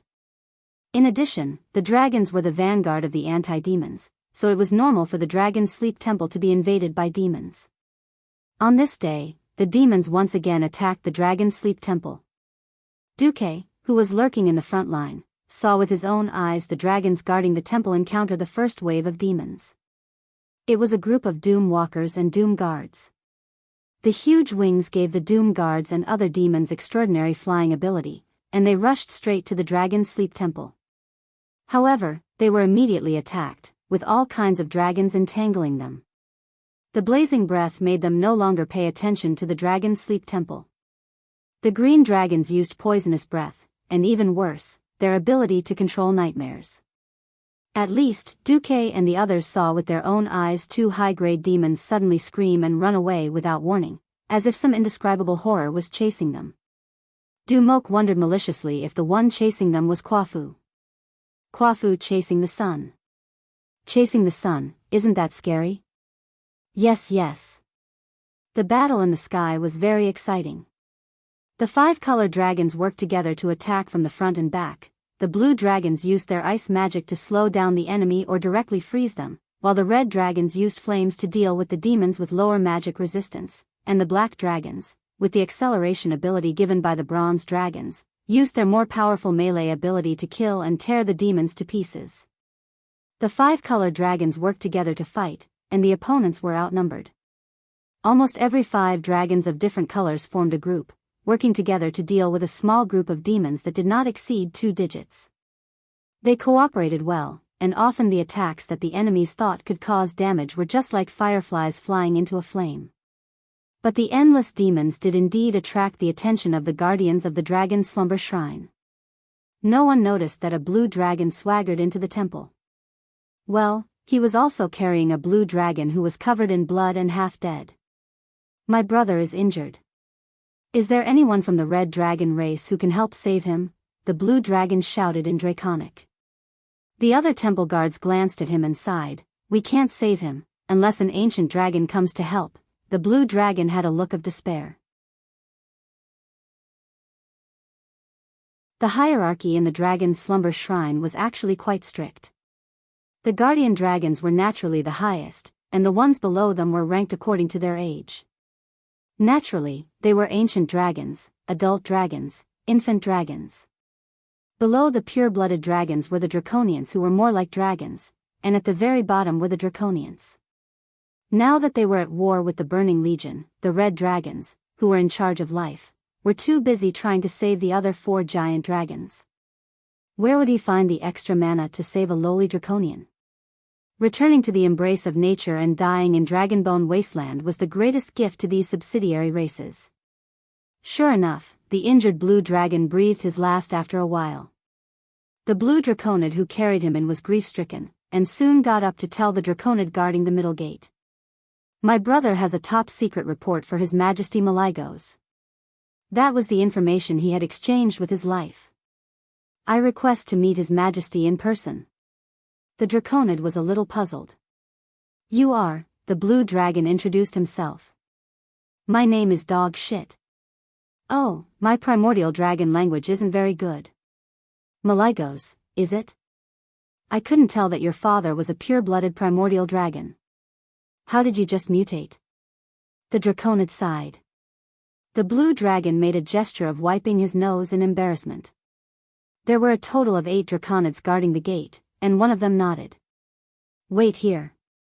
I will rule on primordial dragon. But I don't know if the lord on duty will convey it to His Majesty. With that, the draconid opened a small teleportation gate and went in. After a while, he came out again. Come this way, Maligos. The blue dragon bared his teeth, feeling that he had been too smart for his own good. The draconid led him into a subspace, through a long spatial corridor, and to a side hall. It was a huge gate that was a full 100 meters tall, with 2 elegant and beautiful adult blue dragons coiled at the gate. The 2 blue dragons opened one eye at the same time and glanced at the draconid and the blue dragon. The gate was magnificently decorated, with a huge blue dragon sculpture of Maligos, the king of magic. When the draconid approached on 4 legs, the gate disappeared without a sound. When the draconid and the draconid passed through the gate, the blue magic runes on the door frame of the side hall flickered. Those typical Titan runes cast a mysterious light that swept over their bodies. Seeing that the gate didn't respond, the 2 adult blue dragons closed their eyes and continued to pretend to sleep. Entering the side hall, at the bottom of the gorgeous platform that was filled with all kinds of Titan runes and magic screens, a beautiful and elegant blue dragon appeared in front of the 2 entrants. She had crystal-clear blue scales like sapphires, extremely elegant and streamlined body curves, and, before the blue dragon who was craning his neck could see clearly, the massive blue dragon had already cast ultimate transfiguration and turned into a dark elf with blue hair. She had the typical appearance of a night elf, dark green skin and long pointed ears. She seemed to hate facial lines, so she didn't have them.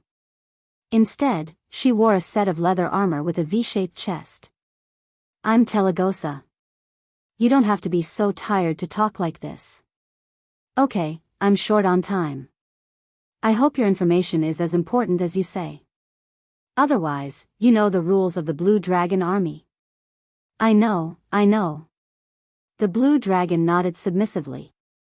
Then, after the Draconid walked away, he leaned in front of Telegosa and whispered, "My dead brother Kidagos accidentally heard a black dragon say that Nesario was preparing to use the dragon's soul to make a trap and snatch the power that originally belonged to the 4 dragon kings." When the Blue Dragon said this, Telegosa's entire the entire dragon's aura changed.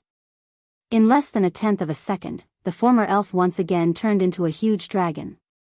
She let out a deafening roar. "You're not a Draconid of the Blue Dragon Army.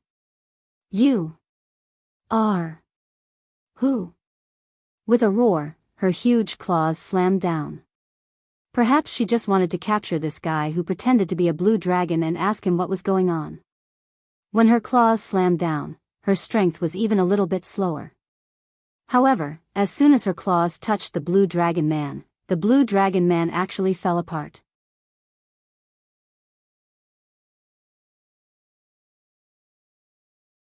Chapter 1876. No, to be precise, he turned into a cloud of shadow energy that dragons hated the most, and dissipated with a whoosh. When his figure once again gathered into a whole body, he was already at the door on the other side of the temple. Demon. Be it Tyragosa or the other blue dragons monitoring and dispatching in the side temple, they were all stunned. At this point in time, the first non-Eridan warlock to use demonic power in the universe had yet to be born, and there were no demon hunters or death knights. It could be said that those who used shadow energy were all demons. There were thousands of demons in the Legion, and aside from the famous warring races of Eridan, there were always some strange demons that the dragons did not recognize. In fact, it was impossible to recognize all of them.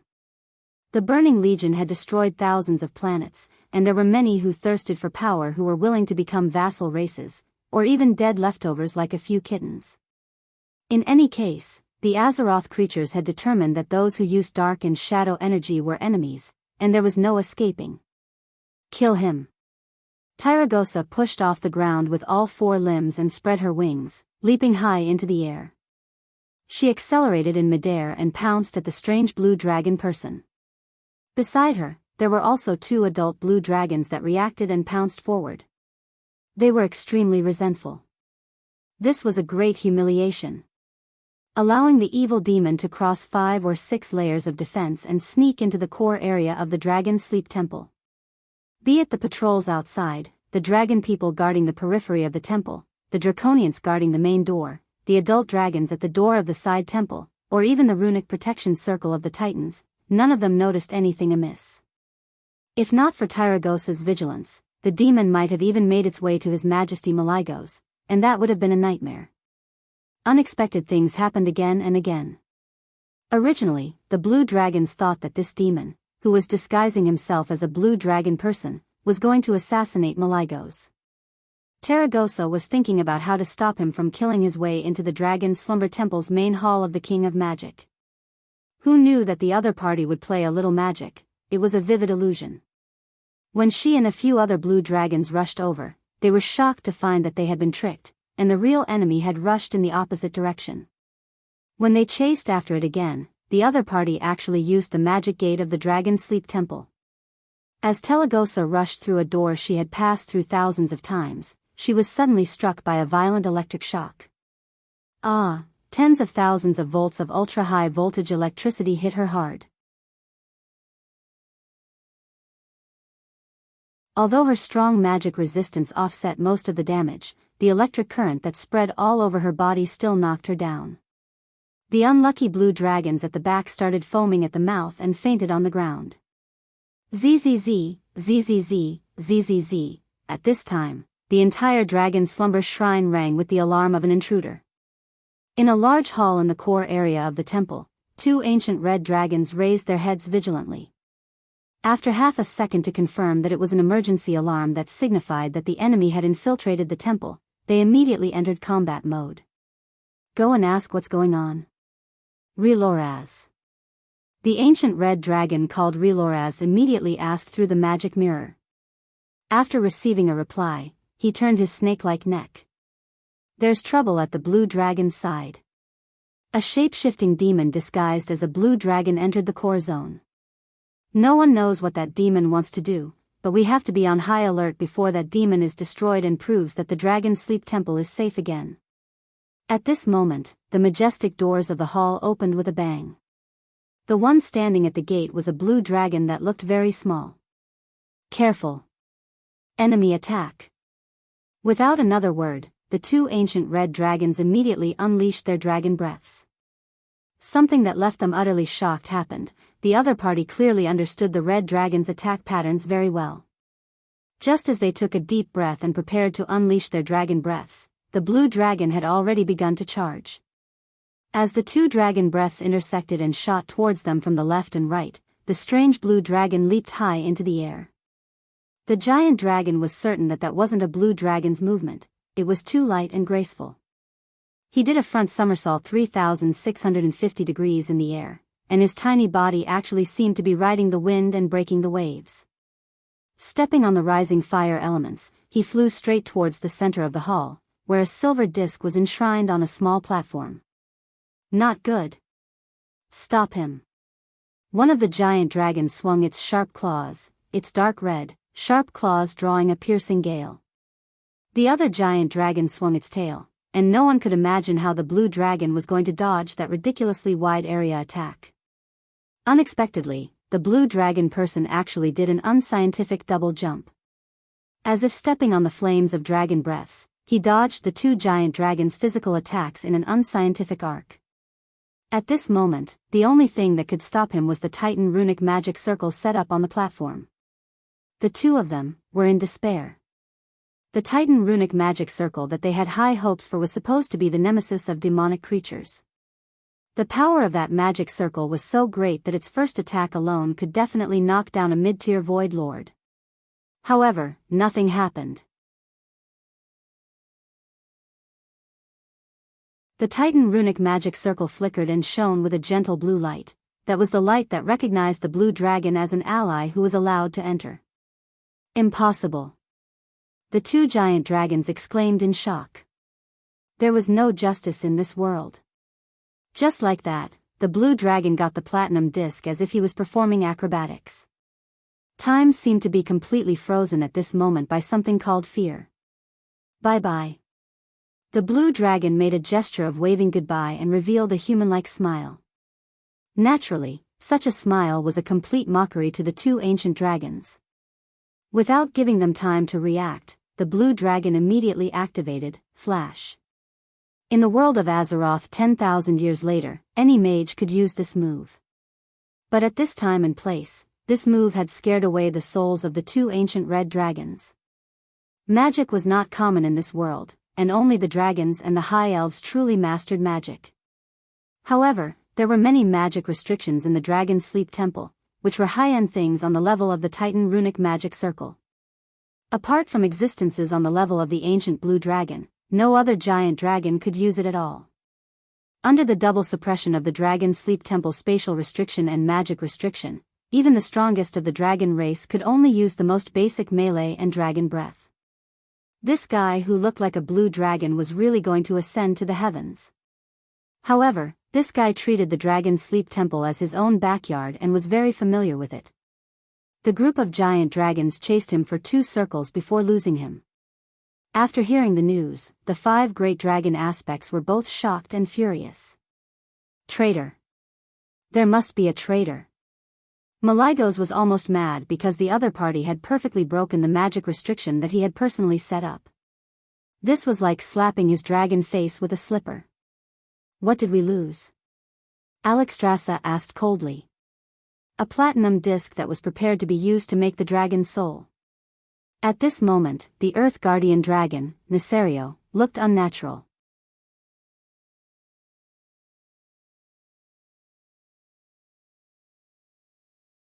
Chapter 1877. For a moment, Telegosa's heart went cold. As one of the ancient dragons, she certainly knew about the top-secret plan of the Dragon Slumber Temple. In theory, there were quite a few dragons who knew that the 5 dragon aspects were going to use the dragon soul to create a dragon power nuclear bomb. It was precisely because their conventional combat power was insufficient and the losses were too great that they had to make a big killing weapon to blast the demons. Nesario had informed the Dragon Kings in advance that they had to inject a considerable amount of power for it to be effective. After that, the Dragon Kings would be in a weak state for a long time, so it was necessary to protect them. When the Dragon Kings were doing things, the ancient dragons would naturally help to watch the scene. At this point in time, there were at least 50 ancient dragons of each color who knew about this. Malygos scolded a traitor, but he really did not know how to deal with it. Alexstrasza also felt a headache. Now that a great enemy was in front of them, it was time for the Penishade dragons to unite. If they really interrogated as Malygos did, it would definitely cause a serious crack in the unity of the Penishade dragons. Wait. Malygos, before dealing with the so-called traitors and derelicts, shouldn't we first determine the losses? Yes, that should be the case. Being asked by Big Sister, Malygos finally recovered from his state of anger. Is it really just a platinum disc? The Red Dragon Queen asked worriedly. To be precise, because of the invasion of unknown demons, we need to replace most of the temple's magical protection system. At the very least, all the password techniques have to be reset. No one wants a powerful demon to come in and cut off our heads while we're asleep, right? Malygos added. Alexstrasza turned to look at the Black Dragon King. Can we make another platinum disc that was prepared to be used as that thing? Nesario's dragon heart was thumping rapidly. Under the gaze of all the Dragon Kings, he could only show an indifferent expression. Although it's a little troublesome, my answer is that of course it can be done. Before we inject the Titan divine power of the 5 Dragon Kings, that thing is just a tough enough carrier. Then make another one. The Red Dragon Queen decided. This time, brother, after you make another one, I want to personally guard this thing. Malygos took on everything. Alright, as long as you like it. Nesario seemed a little helpless.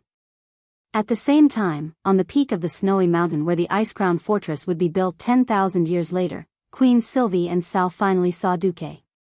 You succeeded? When the two of them saw the smile on Duque's face, they already had a rough idea of what was going on. They were just making a final confirmation. Duque smirked and took out the platinum disc from his robe that was emitting a magical aura. Around the disc, there was a layer of faint arcane energy enveloping it. When I, your husband, set out, when have I ever failed? Duque chuckled. Then, shall we go back now? Sal asked. Duque shook his head. We'll only mess things up if we bring it back. Then what's going on? Queen Sylvie frowned. He had to admit that even when his wife frowned, she was still so beautiful. Duque smirked. Do you know how the soul of the dragon became the soul of the demon? The two opposites shook their heads. Of course, someone as smart as Nesario wouldn't do anything after the 4 Dragon Kings injected the Titan divine power. He set the trap from the beginning. Just as Duque said, yesterday at this point in time. In the obsidian holy land of the Black Dragons. Nesario grimaced as he peered at the shrunken figure below, only to see that the guy's rising and falling chest was firmly clamped by the stone nails, but the little man completely ignored it as he struggled to get rid of the shackles. The tattered, red and black robe and the gorgeous and dazzling fragments of golden armor hung scattered around his strangely shaped torso. He had 2 goat-like horns on his head, a deep red face, a wide mouth, and sharp teeth that resembled those of a dragon. The pair of purple-black eyes were like 2 dark abysses that wanted to engulf the guy who imprisoned him. Unfortunately, he definitely did not have the power to match the Black Dragon King's will. In addition to being nailed, the long-horned monster was also shackled by thick chains on the ground. These chains had been specially reinforced to fix his hands and feet to the stalagmite.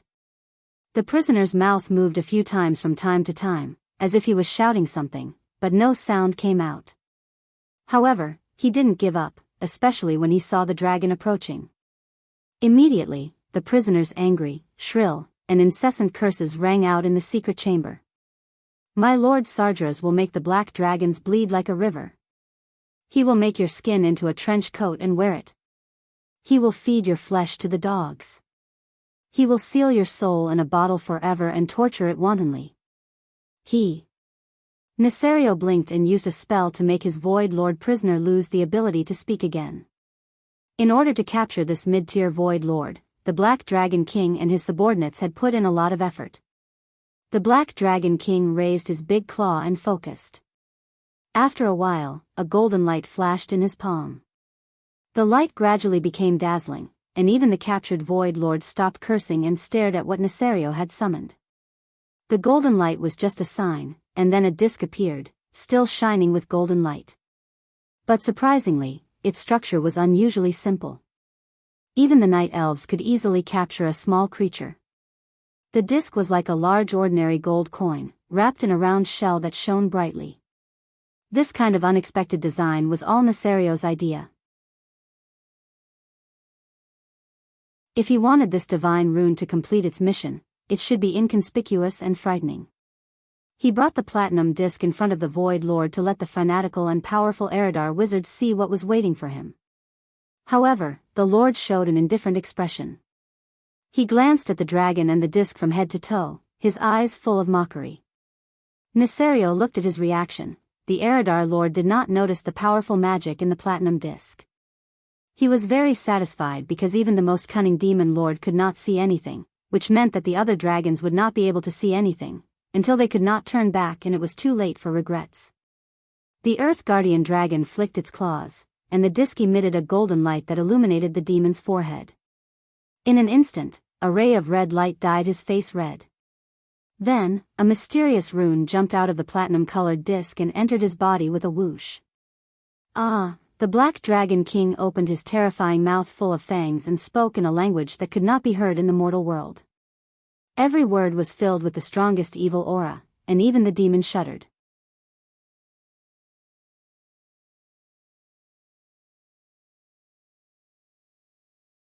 Chapter 1878. As the Lord of Eridar who had destroyed countless worlds, this was the strangest sound he had ever heard. It was like a perfect piece of music, but also like the whisper of the most beautiful female in the dead of night. It was the language of the gods. As Nesario spoke, the platinum-colored disc began to shine again. The mysterious glazed light shrouded the huge secret chamber, and it became more and more dazzling with every syllable the Black Dragon King uttered. The simple outer shell of the disc could not conceal the brilliance of the divine runes inside. The Lord of Eridar involuntarily opened his mouth to the limit due to the severe pain. A silent cry brewed in his throat, and blood flowed out of his horrified eyes. It was a mixture of blood and tears. His entire body arched backward, and his blue tail slapped the rocks frantically. He was known as a demon in many worlds, but now he was tearing at the mysterious metal chain that bound him as if he was possessed. He used so much force that he even tore off the flesh on his wrists and ankles, causing them to bleed profusely. This was not an escape, but a purely painful struggle. Soon, his skin, muscles, and even bones began to rot. Everything that could be called living tissue fell off his body inch by inch, and finally, like weathered stones, they cracked under the strong wind and fell piece by piece. Even so, his soul was still screaming and wailing. He was not afraid of death, for death could allow his soul to return to the distorted void. However, this kind of evil divine spell that completely absorbed the soul was his true nemesis. Not only was his life withering, but even his soul was distorted into another kind of existence. This even made it impossible for him to activate the death sequence in the distorted void. If the distorted void confirmed his death, it would separate a mass of soul-nourishing substance to nurture his soul and make up for the defects of his soul as much as possible on account of his status as a lord. Now, he was just missing. The evil divine light disappeared, and the runic metal chain that bound the demon lord moments ago was still swaying in the air. The Black Dragon King was like a loving father to his beloved son. He used his 2 claws to gently pinch a rune that emitted gentle waves from the skull, and then recited an incantation, embedding the rune back into the platinum disc. However, Nesario did not know that every detail of this scene had been seen by someone. When Dubois reproduced this scene in front of Queen Sylvie and Sal, both of them were completely shocked, speechless. Sal was finally convinced. How did you get the surveillance footage and sound of Nesario in the most secret room? Queen Sylvie also spread her hands. I'm not guessing anymore. Let's just reveal the mystery. Duque's smile was a little mischievous. The Obsidian Holy Land is the Holy Land of the Black Dragons. 10,000 years ago, this was the absolute territory of Nesario. There is no doubt about that. But 10,000 years later, the owner of the Obsidian Holy Land is Onyxia. Queen Shi and Sal understood immediately. At this point in time, no matter how sinister Nesario was, he would never have thought that his daughter, whom he had casually created, would occupy his lair 10,000 years later. Furthermore, she had sold her integrity, dedicated her body and mind, and given everything to Duque. Since Duque wanted to come back and cause trouble in the ancient war 10,000 years ago, he would definitely not let go of these details that could determine the success or failure of the entire operation. Before returning, Duque had confirmed with the Black Dragon all the restrictions, magic defense systems, and surveillance systems in the Obsidian Holy Land. Duque smiled and said, I once thought, why can't the Dragon Sleeping Temple remake a Soul of the Dragon? The answer is obvious. That's because the Soul of the Dragon was personally created by Nesario. To be precise, he created it within Zotha's evil divine arts. Almost from the beginning, the Soul of the Dragon didn't exist. From beginning to end, there was only the soul of the demon.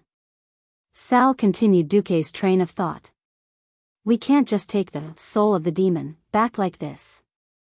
Because this thing itself has serious flaws. Queen Sylvie's eyes also lit up. Or rather, the soul of the Void Lord of Eridar that has been transformed and fused into the platinum disc is the biggest problem. We don't know what the consequences and changes will be when it passes through the space and time tunnel. Duque gently pressed his right hand on the platinum disc. Our task is very important. Seizing the disc is just the first step. We still have to remake the soul of the dragon, at this point in time. Yes. Remaking the soul of the dragon was the biggest reason why Duque spent so much effort to return to the ancient war. He could indeed return with the soul of the dragon, after eliminating the Void Lord according to the original history. Alexstrasza and the other 4 dragon aspects, who worked hard to protect the world, would definitely not have any objections to this. But Duque didn't want that. It turned out that in history, Sal was able to sustain that output. Apart from the fact that he was indeed awesome, the original design of the soul of the dragon was secretly beneficial to the Earth Guardian. When the 4 dragon aspects fully injected their own and the power given to them by the Titans, Nesario pretended to input his power. His clumsy performance definitely couldn't fool the Dragon Kings other than Nosdormu. The biggest key here was that Nesario had secretly retrieved his power and set up a temporary storage space so that he could retrieve his power when the other 4 Dragon Kings were not paying attention. The soul of the dragon was like a nuclear reactor. The power of the 4 Dragon Kings produced a reaction similar to nuclear fusion. Only Nesario's power was not added, so the effect was definitely inferior. Therefore, the soul of the dragon had a second layer of trap. That was, he should be able to use some method to forcibly extract more power from the 4 Dragon Kings who had already lost a lot of blood, and further widen the gap between them and Nesario. That was the foundation of the perfect betrayal of the Wings of Death. Duque believed that it was this double trap that was the core element of the 4 Dragon Kings' demise. Only by eliminating these 2 traps could the soul of the dragon achieve the goal of eliminating Nesario at this time of the cataclysm, and at the same time, preserve the vitality of all the Dragon Kings to the greatest extent. For this, he needed to secretly learn the production method. The best way was to watch Nesario create the soul of the dragon again. Hee. I don't care if you learned it from N'Zoth, or if you made it at N'Zoth's place. Now that the 4 Dragon Kings are after you, you won't have the chance to go back to some secret place to work. Dumuk sneered. Sure enough, as Duque expected, after Nesario returned to his lair, the Obsidian Holy Land, he flew into a rage in the secret room. Bastard! Bastard! Bastard. Could it be a companion of the demon Lord of Tapalas? A demon stealing a demon. What's the use of the soul of the dragon?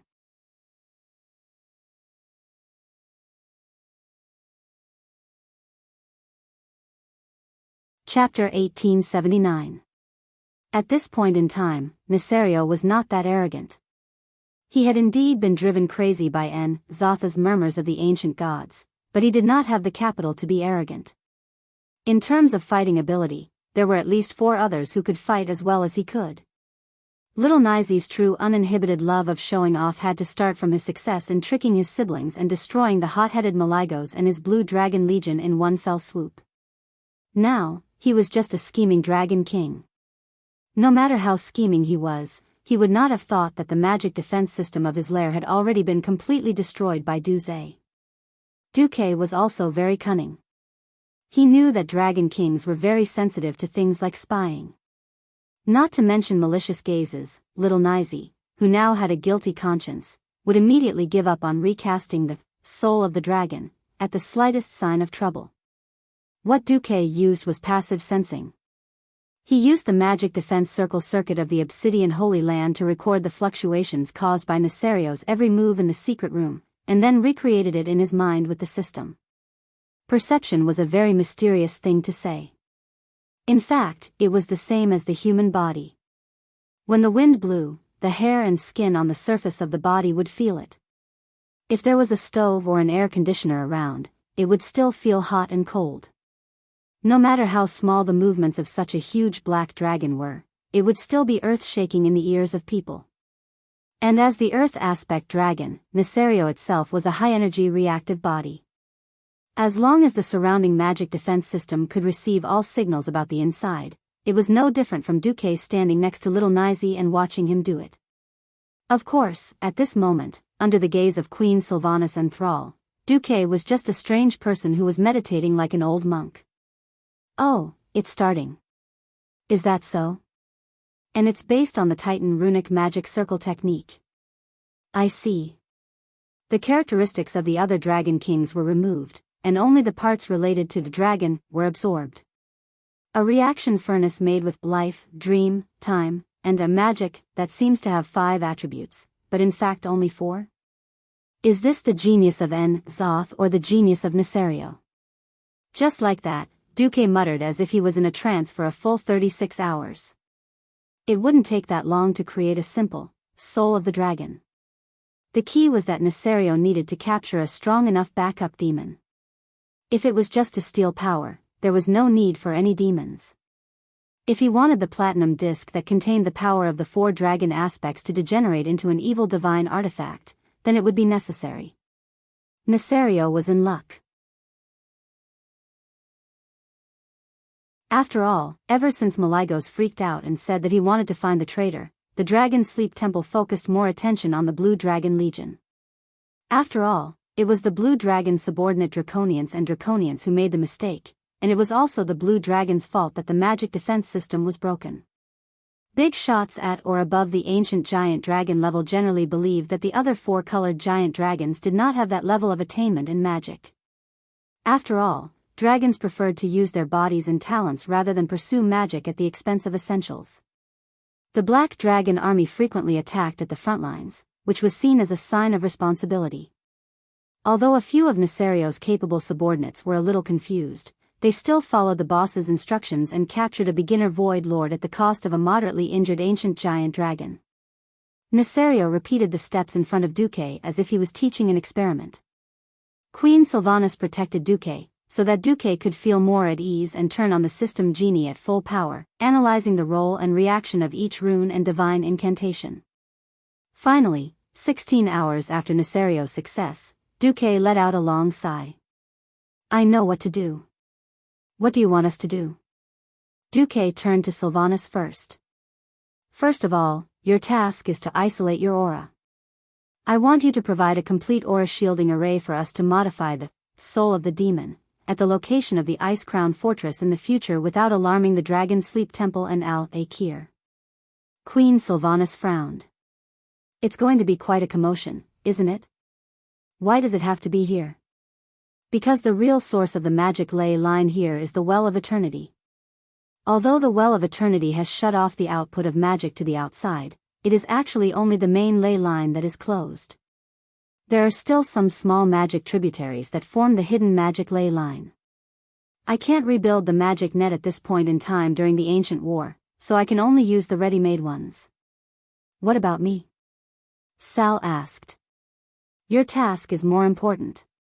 I will teach you how to modify the soul of the dragon.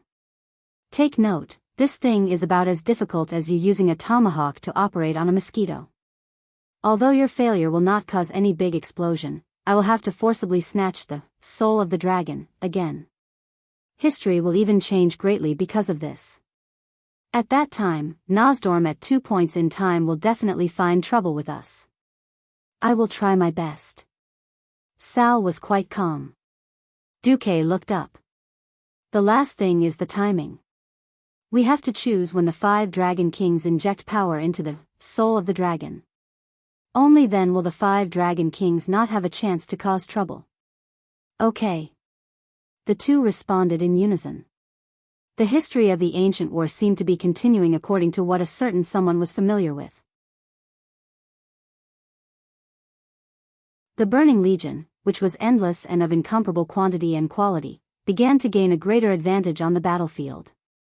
While the 5 Dragon Kings were preparing to inject power into the soul of the dragon, Duque No. 1, who was playing Infernal Affairs, was busy having sex with Tyrant. And now, Duque No. 2 was setting up a backup plan. Finally, the historical moment arrived. A terrifying energy wave, just like history, came from the Dragon Sleep Shrine. Even though they were far away, Duque and the other two could still clearly feel a huge force brewing. This naturally attracted the attack of the demon army.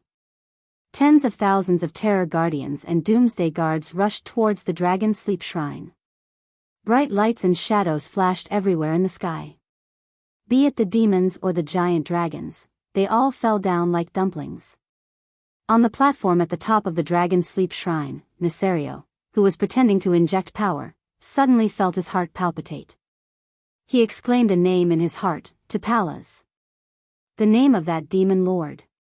The soul imprint that he had engraved in the demon's soul was erased. At this moment, in the deepest part of a huge ice cave that should have become the Ice Crown Fortress, Sal looked at Duque with some trepidation as he skillfully manipulated the power that should have belonged to the Burning Legion. The power of shadow seemed to be dancing on Duque's fingertips. Duque easily and perfectly dissected the demon's soul that had gone deep into the platinum disc rune magic circle.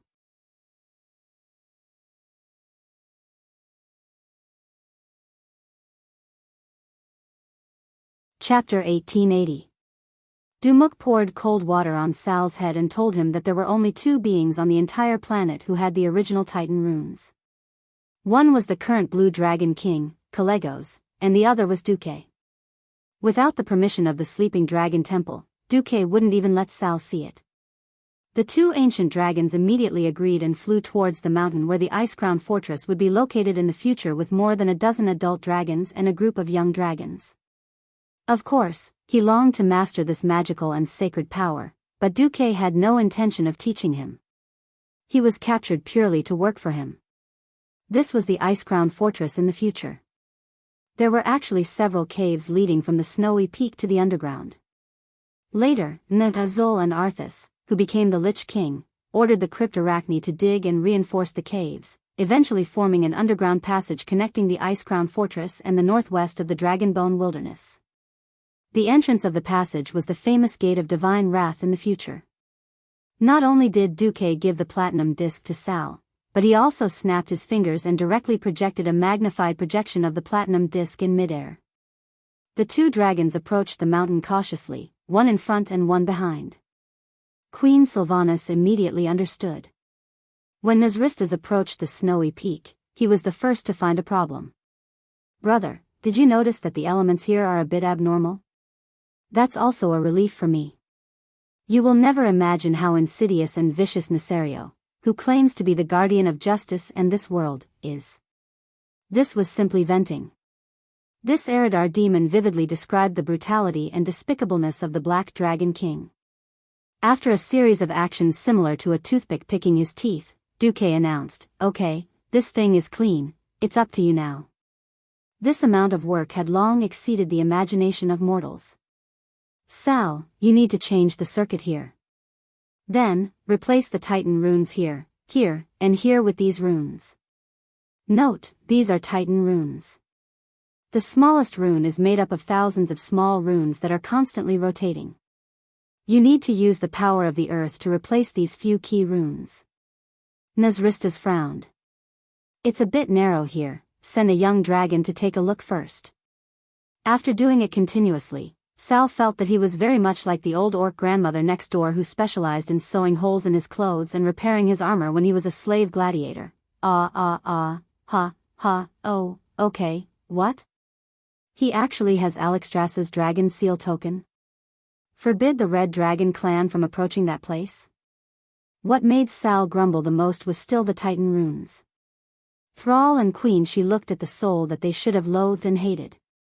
Before the explosion of the Well of Eternity, this place was a land of extreme cold. Pure white snow covered the Dragonbone wasteland and the surrounding mountains all year round. However, because Duque's modification of the dragon soul required him to gather the mana from the surrounding ley lines, the flow of mana naturally generated some heat. It was a very strange voice. It was coming from the soul of a Void Lord. "You're welcome. We're about to destroy you," Queen Sylvie said with a straight face. In fact, what Sal had to do was similar to carving flowers for a cake. Mixing flour, putting seasonings, throwing the oven to control the fire, and so on had nothing to do with him. It was just that Duque extracted the key Titan rune spells and asked him to replace them with a specific rune combination. "Duque. There's a situation." As the demigod of wind, Queen Sylvie was the first to sense the arrival of this strong scouting team long before the dragons discovered the three of them. "Huh. I've lived here for tens of thousands of years, and I didn't know there was a natural cave here." Although Duque had explained the key points to Sal early in the morning, and Sal himself had secretly practiced countless times these days, when it came to the real thing, Sal's forehead was still sweating. Now, what Duque wanted Sal to do was almost the same. "Nazristas, Vangastas, you two take your teams to the snowy peak in the northwest to take a look." For some reason, the magic circuit that should have dried up shows signs of gathering. Now that the Wormrest Temple is at its most critical moment, and the Dragon Kings can't move, we can't let go of any dangerous factors. If someone builds a large magic circle there to deal with us, it'll be bad. It doesn't seem like it. Those damned air elementals are quite irritable, and they don't know how to hide their tracks. They shouldn't be ordinary air elementals. No matter how Duque and Sal did their research, no matter how hard Queen Sylvie tried to hide her presence, the Wormrest Temple still detected it. Terranistas, this was a dragon who, after 10,000 years, because of self-blame and illness, and in order to seek justice for the Alliance, voluntarily died. After his death, his head was hung in the Iron Furnace Castle Adventure Hall. At this point in time, he was still alive and well, and he was Alexstrasza's first assistant. "No matter who you are, and no matter what your intentions are, I want to thank you for getting me out of this damn thing," Lord Eridar's soul said. This heat melted the ice and snow on the mountain peak, revealing the mountain path to the underground cave where Duque and the others were. Sal also tried to secretly learn some tricks or something, but he found that he lacked something very important, the primitive Titan runes passed down by the Titans. After Duque and the others listened for a minute, Queen Sylvie gave Duque a look, and Duque casually destroyed this Eridar demon. The bitter Sal could only work. A dragon's claw print was like a human's fingerprint. Every claw print was unique. When the two primordial WYRMS in their human forms saw the dragon's seal writ at the entrance of the underground cave that contained supreme life force, they were a little dumbfounded. Vangastas nodded. "Yes. There seems to be more wind elementals, and less other elements. The Wormrest Temple's dragons really deserve to be called local dragons if they didn't have the ability to sense such a big change in the ley line." It didn't take long for the young dragon to return, bringing with it some strange news. Duque scanned it with his senses. It's okay, Plan A. For example, this was like stuffing a polar bear into a child's sock. Of course, it was impossible, but there were ways to get rid of it. For example, the whole bear could be burned in the incinerator, leaving only ashes. Then, according to a magical one formula, something could be added and stuffed in. While the 5 Dragon Kings focused on infusing energy, he was the temporary manager of the Wormrest Temple. Wind Elemental Realm?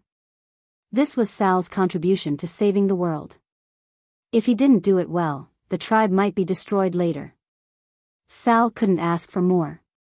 It was annihilation on the spiritual level. Perhaps this guy's remaining soul and the twisting nether could resurrect him. Unfortunately, because there were no soul fragments to return to the twisting nether, this guy didn't even know who killed his body.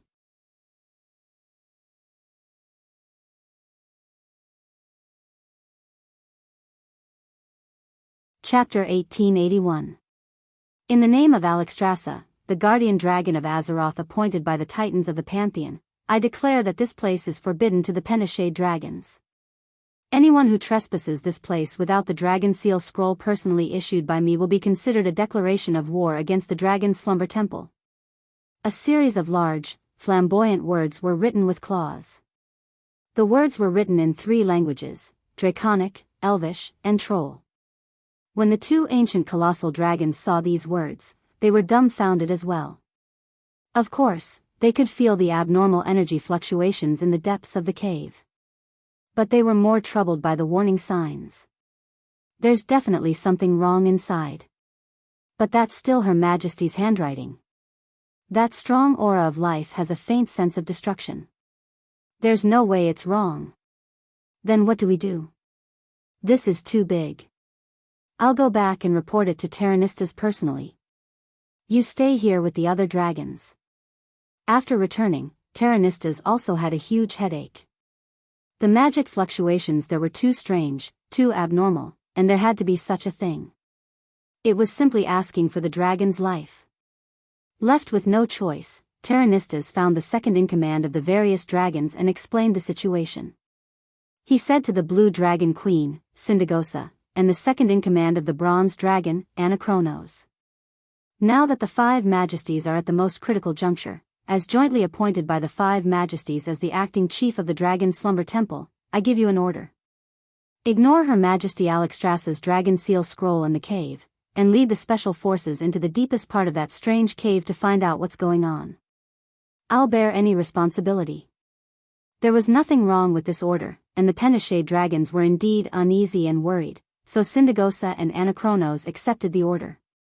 They brought their personal guards, as well as the elite selected from the Penishade dragons. In total, there were 11 ancient dragons, 100 adult dragons, and nearly 1,000 dragon men and half-dragonmen. They ignored the Dragon King's Dragon Seal scrolls one after another and charged into the belly of the mountain in one go, only to be hit. This is His Majesty Isera's. Snore, yes, Syndagosa, Anachronos, and the other dragons were all King asleep. Their necks intertwined, and their claws tangled. If it was a human, this might be a very dirty scene. For the dragon race, this was just the inevitable result of Isera's personally made magic tools. Deep in the cave, Queen Sylvie was a little nervous. Duque, are you done? Don't rush me. It's about time. No. The main reason was that the 3 great dragon kings had given us were almost all used up. If they don't give up and continue to charge down, I'll make my move. Don't blame me for changing history then. Calm down, I still have illusions. Duque replied to Queen Sylvanas. Before he came, Duque asked the 3 dragon kings for the keepsakes and explained their uses. The 3 veteran dragon kings were very cooperative. Thinking about the fact that their old subordinates might be killed prematurely when they returned to the ancient times, they handed over non-lethal items. In fact, Syndagosa and the other dragons were a little apprehensive when faced with such a move from their leader. If Duque were to make a move, the immediate effect would be good, but the problem was that once the dragons woke up, they would think that this was a shameless trap set up by outsiders using the three dragon kings as a cover. If they had no scruples, they would suddenly advance. Duque could not guarantee that Maligo's wife would not die prematurely. There was a huge difference between Nesario killing the Blue Dragon King's wife and Duque killing his wife. Fortunately, this was Duque's plan and game. Just as the suspicious dragons, who had been tricked by their Dragon King 10,000 years later, carefully crept into the belly of the mountain, they found that the mountain was long gone. Just as Duque and the other two were secretly stirring up trouble in the ancient war, a muffled thunderous sound alarmed all the intelligent creatures on the south coast of Northrend. At the Moyaki port on the southern coast of the Dragonbone Wilderness was the settlement of the Kerouark walruses who had lived there for generations. The walruses walking upright were alarmed by the sound. They were originally holding a grand fishing competition, a special event to dispel the terrifying atmosphere of the cataclysm. This fishing competition even attracted the soldiers of the Scarlet Cross. As a measure of the Alliance's control of Northrend, an entire mechanized infantry division of the Scarlet Cross was ordered to be stationed in the southeast of the Dragonbone Wilderness. The Alliance was even allowed by the Dragon Slumber Shrine and the Green Dragon King Isra to build a military base called the New Hearth Valley next to the Emerald Dragon's sacred land. But at this moment, be it the walruses or the human soldiers, they all looked up at the southern sky. At first, they only saw thick, cotton-like clouds on the farthest end of their field of vision, on the island called the Ancient Beach. Suddenly, a terrifying roar came from the frozen sea, causing everyone's body to involuntarily tense up. Look! The color of the sea has changed. After someone exclaimed, everyone realized that the shallow sea that was originally lighter in color seemed to be shrouded by a huge shadow. Not good. Retreat! Retreat! Everyone retreat from the coast. It must be Nesario. There were already some more eye-catching Alliance soldiers shouting, calling for their subordinates and walruses to retreat. But the next moment, a deafening roar burst out from the bottom of the sea. It sounded like an extremely low and muffled groan, but it was definitely not a simple sound. It was the soul roar of the strongest ancient beast. The sea around the ancient beach suddenly erupted. It was a huge water column with a diameter of more than 10 kilometers. It gushed up from the deepest part of the sea, easily tearing the atmosphere apart. The Alliance soldiers were all thrown to the ground by the shock wave brought by the huge wave. The soldiers turned over or rolled around in a sorry state, forcing themselves to look south. Unfortunately, this time they saw a hellish scene. The ancient beach that almost occupied the entire field of vision had disappeared, replaced by a huge whirlpool that made everyone's scalp tingle. It was as if the big whirlpool between the eternal existence and the endless sea had moved here. Everyone knew that was not the case. If there were geographers here, they would tell everyone that this was a tsunami and whirlpool brought about by the sudden movement of the seabed plates. Unfortunately, there were no geographers here. Everyone's eyes were attracted by the huge rocks that were ejected from the huge whirlpool. The huge rocks smashed towards the southern shore of the Dragonbone Waste like raindrops. Of course, those were not rocks at all, nor were they the deadly hellfire rain released by the Eridar warlocks. They were earth elemental giants that emitted a strange elemental glow.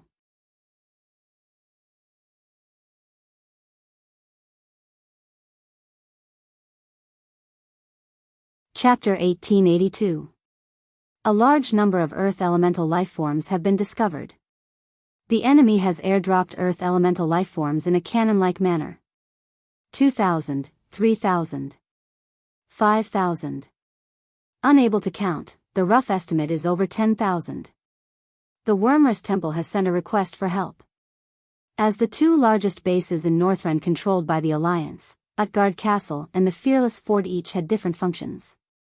The Fearless Fort, located on the edge of the North Wind Tundra in the southwest of Northrend, was an offshore fort very close to the shore and also a deep-water port close to the sea. Because of the open coastline, it was the Alliance's largest import and export trading port in the north.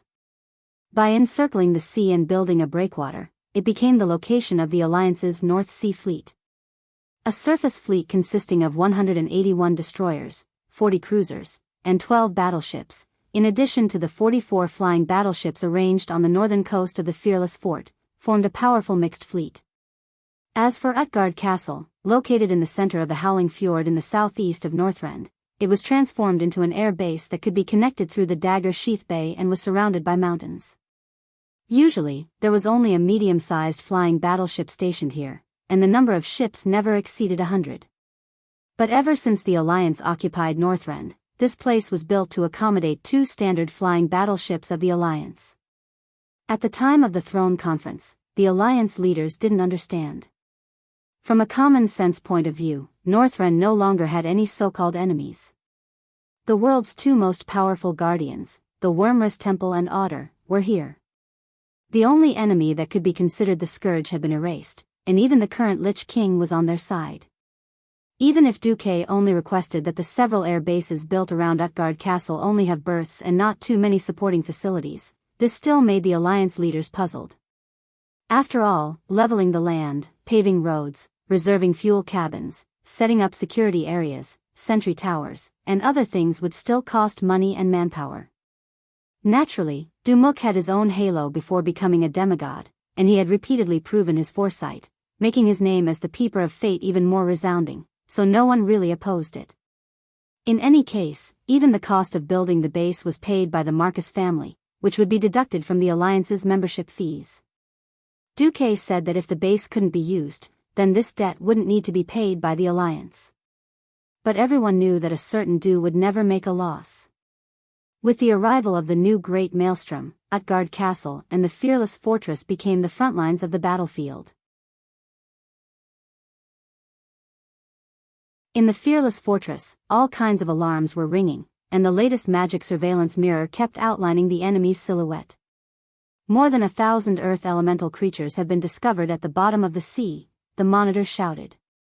Don't worry, that's the job of Vasht's underwater troops. Muradin Bronzebeard was very calm. Unless Vasht sends a request for help, we'll block the news from that side. Understood. Immediately after, new intelligence came.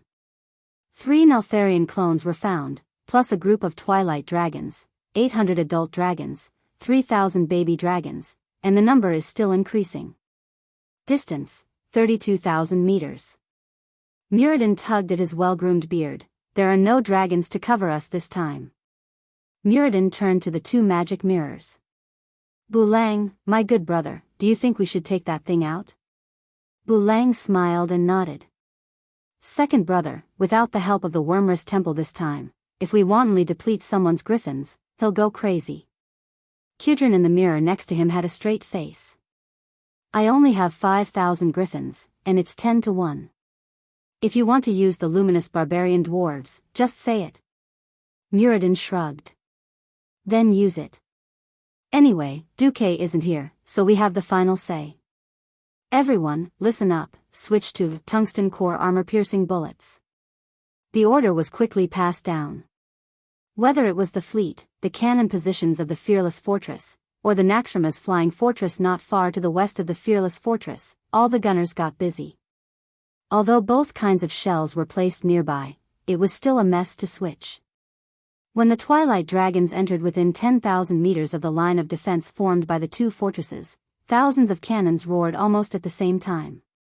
Thousands of shells, because of the faint holy light contained in them, showed beautiful golden lines as they streaked across the sky. The trajectory of the shells was like a fireball that swept across the sky at high speed, dragging a long tail of flames that intertwined with each other. The tail quickly disappeared at the end, and the front kept elongating.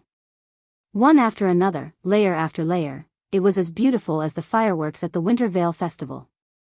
Before the war, every Twilight Dragon was told that the human cannons were useless. At most, the unlucky ones who were hit by too many shells would die, and nothing else, just a little pain. But when the massive number of shells poured down on the bodies of the Twilight Dragons like raindrops, it immediately caused an effect beyond the imagination of both sides. The shells, which were thought to be just a powerful toy, clearly had the same shape as before, but it seemed to be injected with a completely different mysterious power. With a higher level of mystery, it crushed the defense of the dragon race, which had run rampant in Azeroth for more than 25,000 years and had not been effectively broken. The tungsten core armor-piercing shells easily pierced through the dragon's scales and skin. After entering the muscle tissue, they seemed to have a life of their own and came to life. Pieces of shrapnel tumbled, and the purple dragon's scales, skin, and even muscles were blown up by the explosion. Although there was no result of death unless it hit the dragon's head, even if it hit the chest, there were too many shells. The continuous explosions formed a scene in the air that looked like the end of the world. There were purple fragments flying everywhere, and dirty flesh and blood formed a scene like rain. Even the Alliance officers who were observing the results of the battle were almost stunned by the scene in front of them. The explosion caused by the terrifying volley turned the entire space with a diameter of 3 kilometers into a dead space. Originally, in order to avoid collisions, the distance between the Twilight Dragons was a little scattered. Now it was even more scattered. After a round of cannon fire, a sieve-like flying formation was exposed in front of the Alliance army. 3 Neltharion clones are alive, and the number of Twilight Dragons has been reduced to 29%. The monitor summarized the monitoring results immediately. Kudrin curled his lips. The Wildhammer dwarves can handle those little dragons. Come on, it's not to the point where you have to sacrifice yourselves, Bulang complained. The weakening of the role of mid-level magical beasts such as griffins, hippogriffs, and dragon hawks on the battlefield was, in a sense, also caused by the changes of the times. Using the Twilight Dragons as opponents was too strong for the griffins. Basically, the griffins could only form teams to deal with the young dragons. Anything higher would not necessarily succeed even if they used their lives.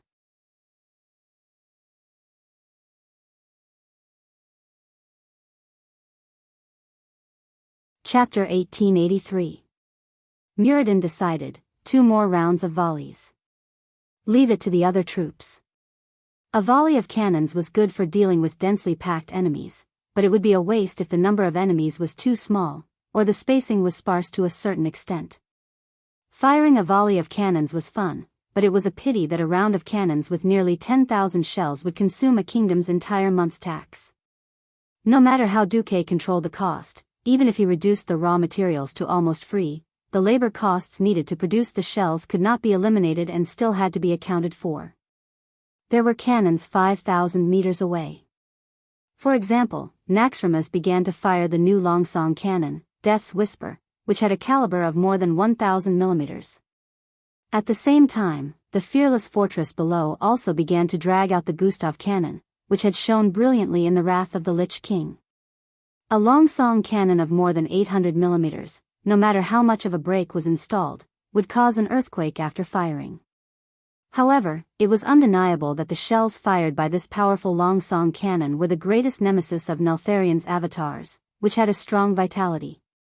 No matter how Neltharion's avatars healed their injuries, in the face of absolute destructive power, as long as they were hit, they could only type GG amidst laughter. Of course, if they could hit, the avatars were generally more than 100 meters long, but 20 kilometers away, they could not be seen even with binoculars. Hitting a 100-meter-long thing from 20,000 meters away was like using a cannon to hit a mosquito.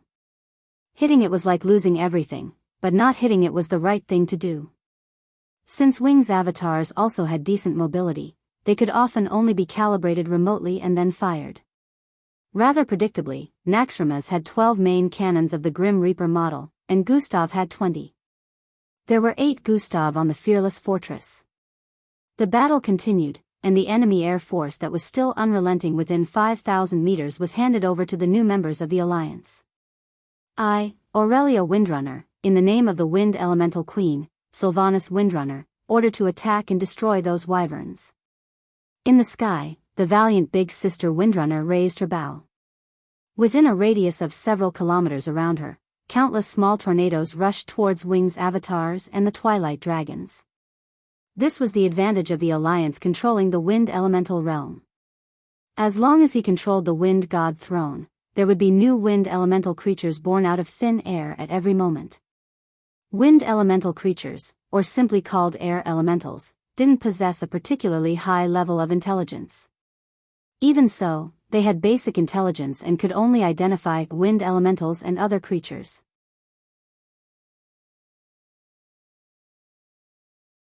As long as they were given a restricted fighting area, they would be great helpers on the battlefield. Without fear or hesitation, the air elements of various sizes swept towards the twilight dragons and engaged them in battle. One of the three-headed avatars was unlucky enough to be hit by two, Gustav, cannons, and it was blown apart in the air. The remaining two fought Aurelia, Lilith, Hadgeron Brightwing, and other elven rangers. The Windrunner family and even the Rangers of Sin, Dorii, were the perfect example of, when a man achieves the Tao, his fowls and dogs follow him to heaven. After obtaining the share of the wind element, Queen Sylvanas distributed a small portion. Any general among the blood elves could fly. Eat my arrow. Aurelia drew her bow and knocked an arrow. A seemingly simple, aimed shot, enhanced by the wind element, had the effect of the fortress's main cannon. The arrow blasted a bloody hole big enough for a carriage to pass through on the thigh of Neserio's avatar. The two avatars fought fiercely with the blood elven powerhouses. Only a small number of twilight dragons could break through the obstruction of the air elemental army and reach the range of the air fleet's anti-air artillery.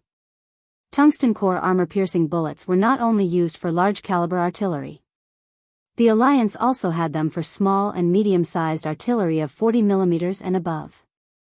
These miserable twilight dragons had to face the baptism of an even denser metal storm. Only the luckiest ones could break through the barrage of the anti-air artillery and fight Kudrin's griffins with their handicapped bodies. The battle situation in the Utgard castle was similar. It seemed that after being besieged by the Alliance and the Sleeping Dragon Temple, Neserio's side had also begun to improve. This was not a harassment battle, but a formal full-scale invasion. The offensive here was a standard air and ground coordination. Hundreds of thousands of earth elemental creatures were launched from the broken straits near the western part of the Howling Fjord to the plateau. After they landed, they turned into human forms and marched toward Utgard Castle in a wave-like manner. Above their heads were thousands of twilight dragons circling, and they were going to attack Utgard in unison. This kind of three-dimensional attack made it impossible for the Alliance to defend with air or land forces alone. Unlike the fearless fortress, all the earth elemental creatures were intercepted by vast deep-sea troops. The Alliance here had to rely on themselves to deal with the earth elemental giants shot out from the maelstrom. Of course, because they were fighting on the plateau, the Alliance was able to deploy a large number of ground artillery groups. At the forefront was the Alliance's tank group, with more than 2,000 new diesel tanks.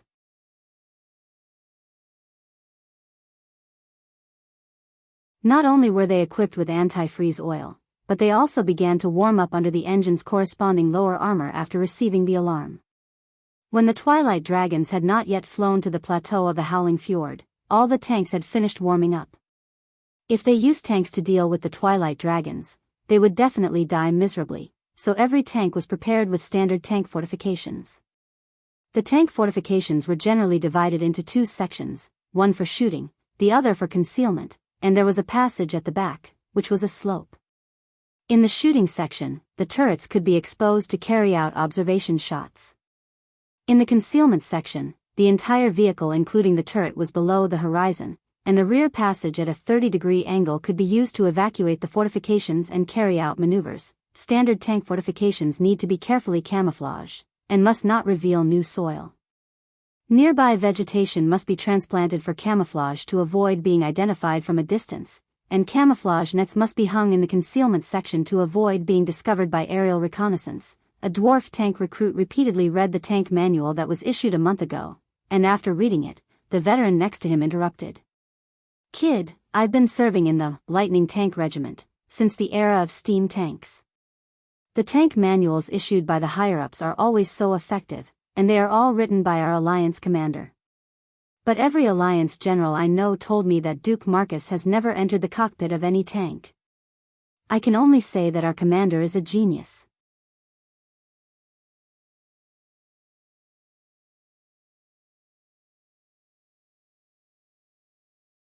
Chapter 1884. Ugh. The recruit scratched his head. "Remember the contents of the manual, it can save your life." It can also give you a few more medals on your chest. A few more stacks of bounty money in your pocket. The veteran smiled to relieve the pressure on the recruit.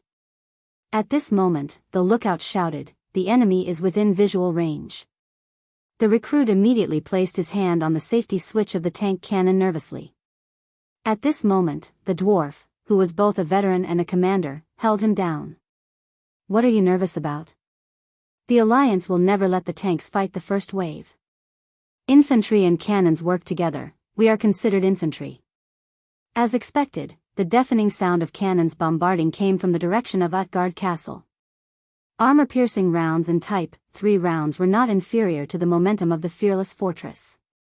They hit the Twilight Dragons head-on, directly crippling the enemy's air force. As Utgard's side was supported by the floating city Dalajan, the range of the magic cannons was relatively shorter, so the density of long-range artillery fire was definitely not as high as that of the fearless fortress. Therefore, the Alliance had deployed more flying battleships here, and they were all the latest dual-system flying battleships. There was no need to talk about the second-generation diesel propellers. The key was that the flying battleships were also equipped with the same anti-gravity arcane levitation system as the floating city Dalajan. It was completely driven by the magic transmitted by the magic net. It was said that the third-generation flying battleships also had a wind acceleration system. It was simply unimaginable how fast those things could fly.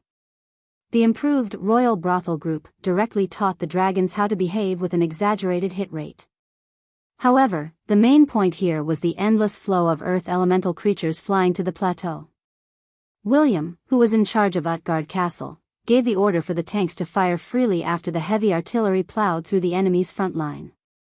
"Open fire," the leaders of the various tank teams roared almost simultaneously. The various commanders further emphasized, "Aim at the chest, the core of the earth elemental creatures is the key. If you can't destroy their core, these guys can replenish their bodies by absorbing the surrounding soil and rocks." The tank cannons hidden in the various tank fortifications let out an even more deafening roar. The long-range bombardment only covered an area. For the thick-skinned earth elemental creatures, the real damage was often less than the 88mm cannon of the Alliance's newly developed Tiger tank. Using the new tungsten core armor-piercing projectile, it could reach an armor-piercing depth of over 110mm at a distance of 2,000 meters. Earth elemental creatures were just rocks that were slightly harder. There was no way they could resist the insane armor-piercing bullets. Bang! Bang! Bang! This was very much like shooting practice, and they were all moving targets, but there were too many earth elemental creatures. They were so turbulent that they easily opened up a battle line of more than 100 kilometers on the plateau of the Howling Fjord. If one were to look from left to right, they would not be able to see the end. The tens of thousands of cannons that the Alliance had set up here were firing almost non-stop, but there were no signs of the earth elementals being destroyed. Instead, the earth elementals pushed against the cannons and advanced 2 kilometers toward Utgard Castle within half an hour. How terrifying! Even if all the men in Stormwind were to be used to defend against them, it wouldn't be enough, William lamented. Valilla, who was beside him, shrugged. "Fortunately, my dagger can still split the latest cannonballs. Otherwise, I'm starting to wonder if melee professions will be eliminated from the stage of history." Brawl Bearskin comforted her. "Melee professions must be preserved. It's obvious that the will of planet Azeroth has given professionals different levels of power.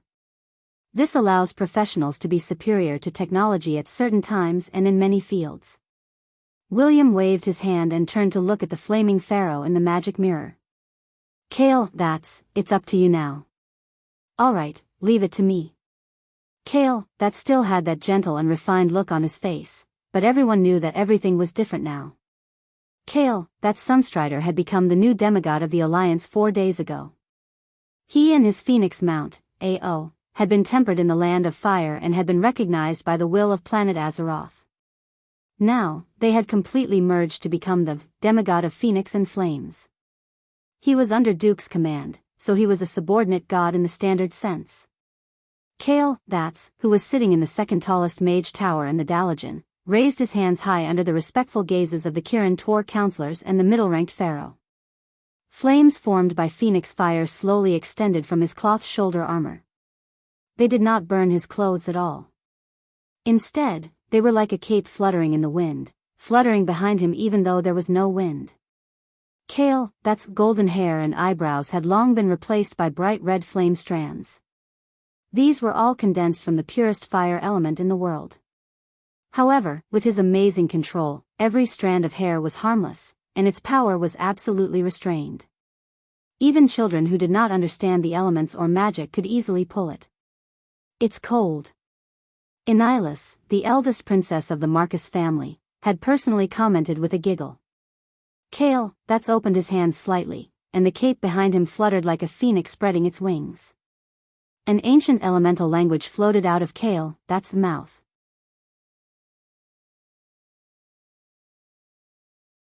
Using the elements as a medium, it resounded throughout the surrounding world.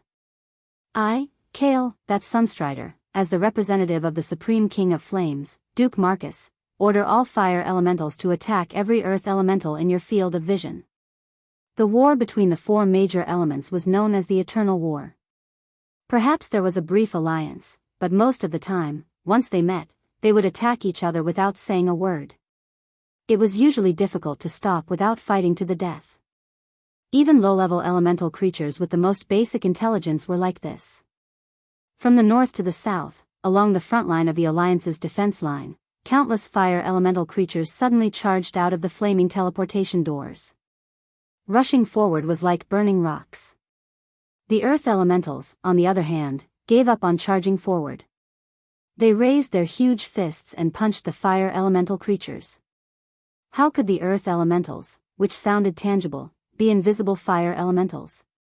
In fact, there was a saying called elemental erosion in a confrontation between elements. When there was too much earth elemental in the body of a fire elemental creature, it would be like a puddle of clear water filled with too much mud, turning into a lump of mud. The fire elemental here would turn into a clay figurine and then completely shatter. This was considered dead. If there was too much fire elemental, the earth elemental creature would also be bathed in flames, and then it would also shatter and collapse. The war between elements didn't seem bloody, but in the eyes of mages, this was the cruelest war of annihilation. You're tuning in to the Biyao's Wuxia Chronicles YouTube channel. Don't forget to subscribe and join us on this journey to catch the most captivating stories.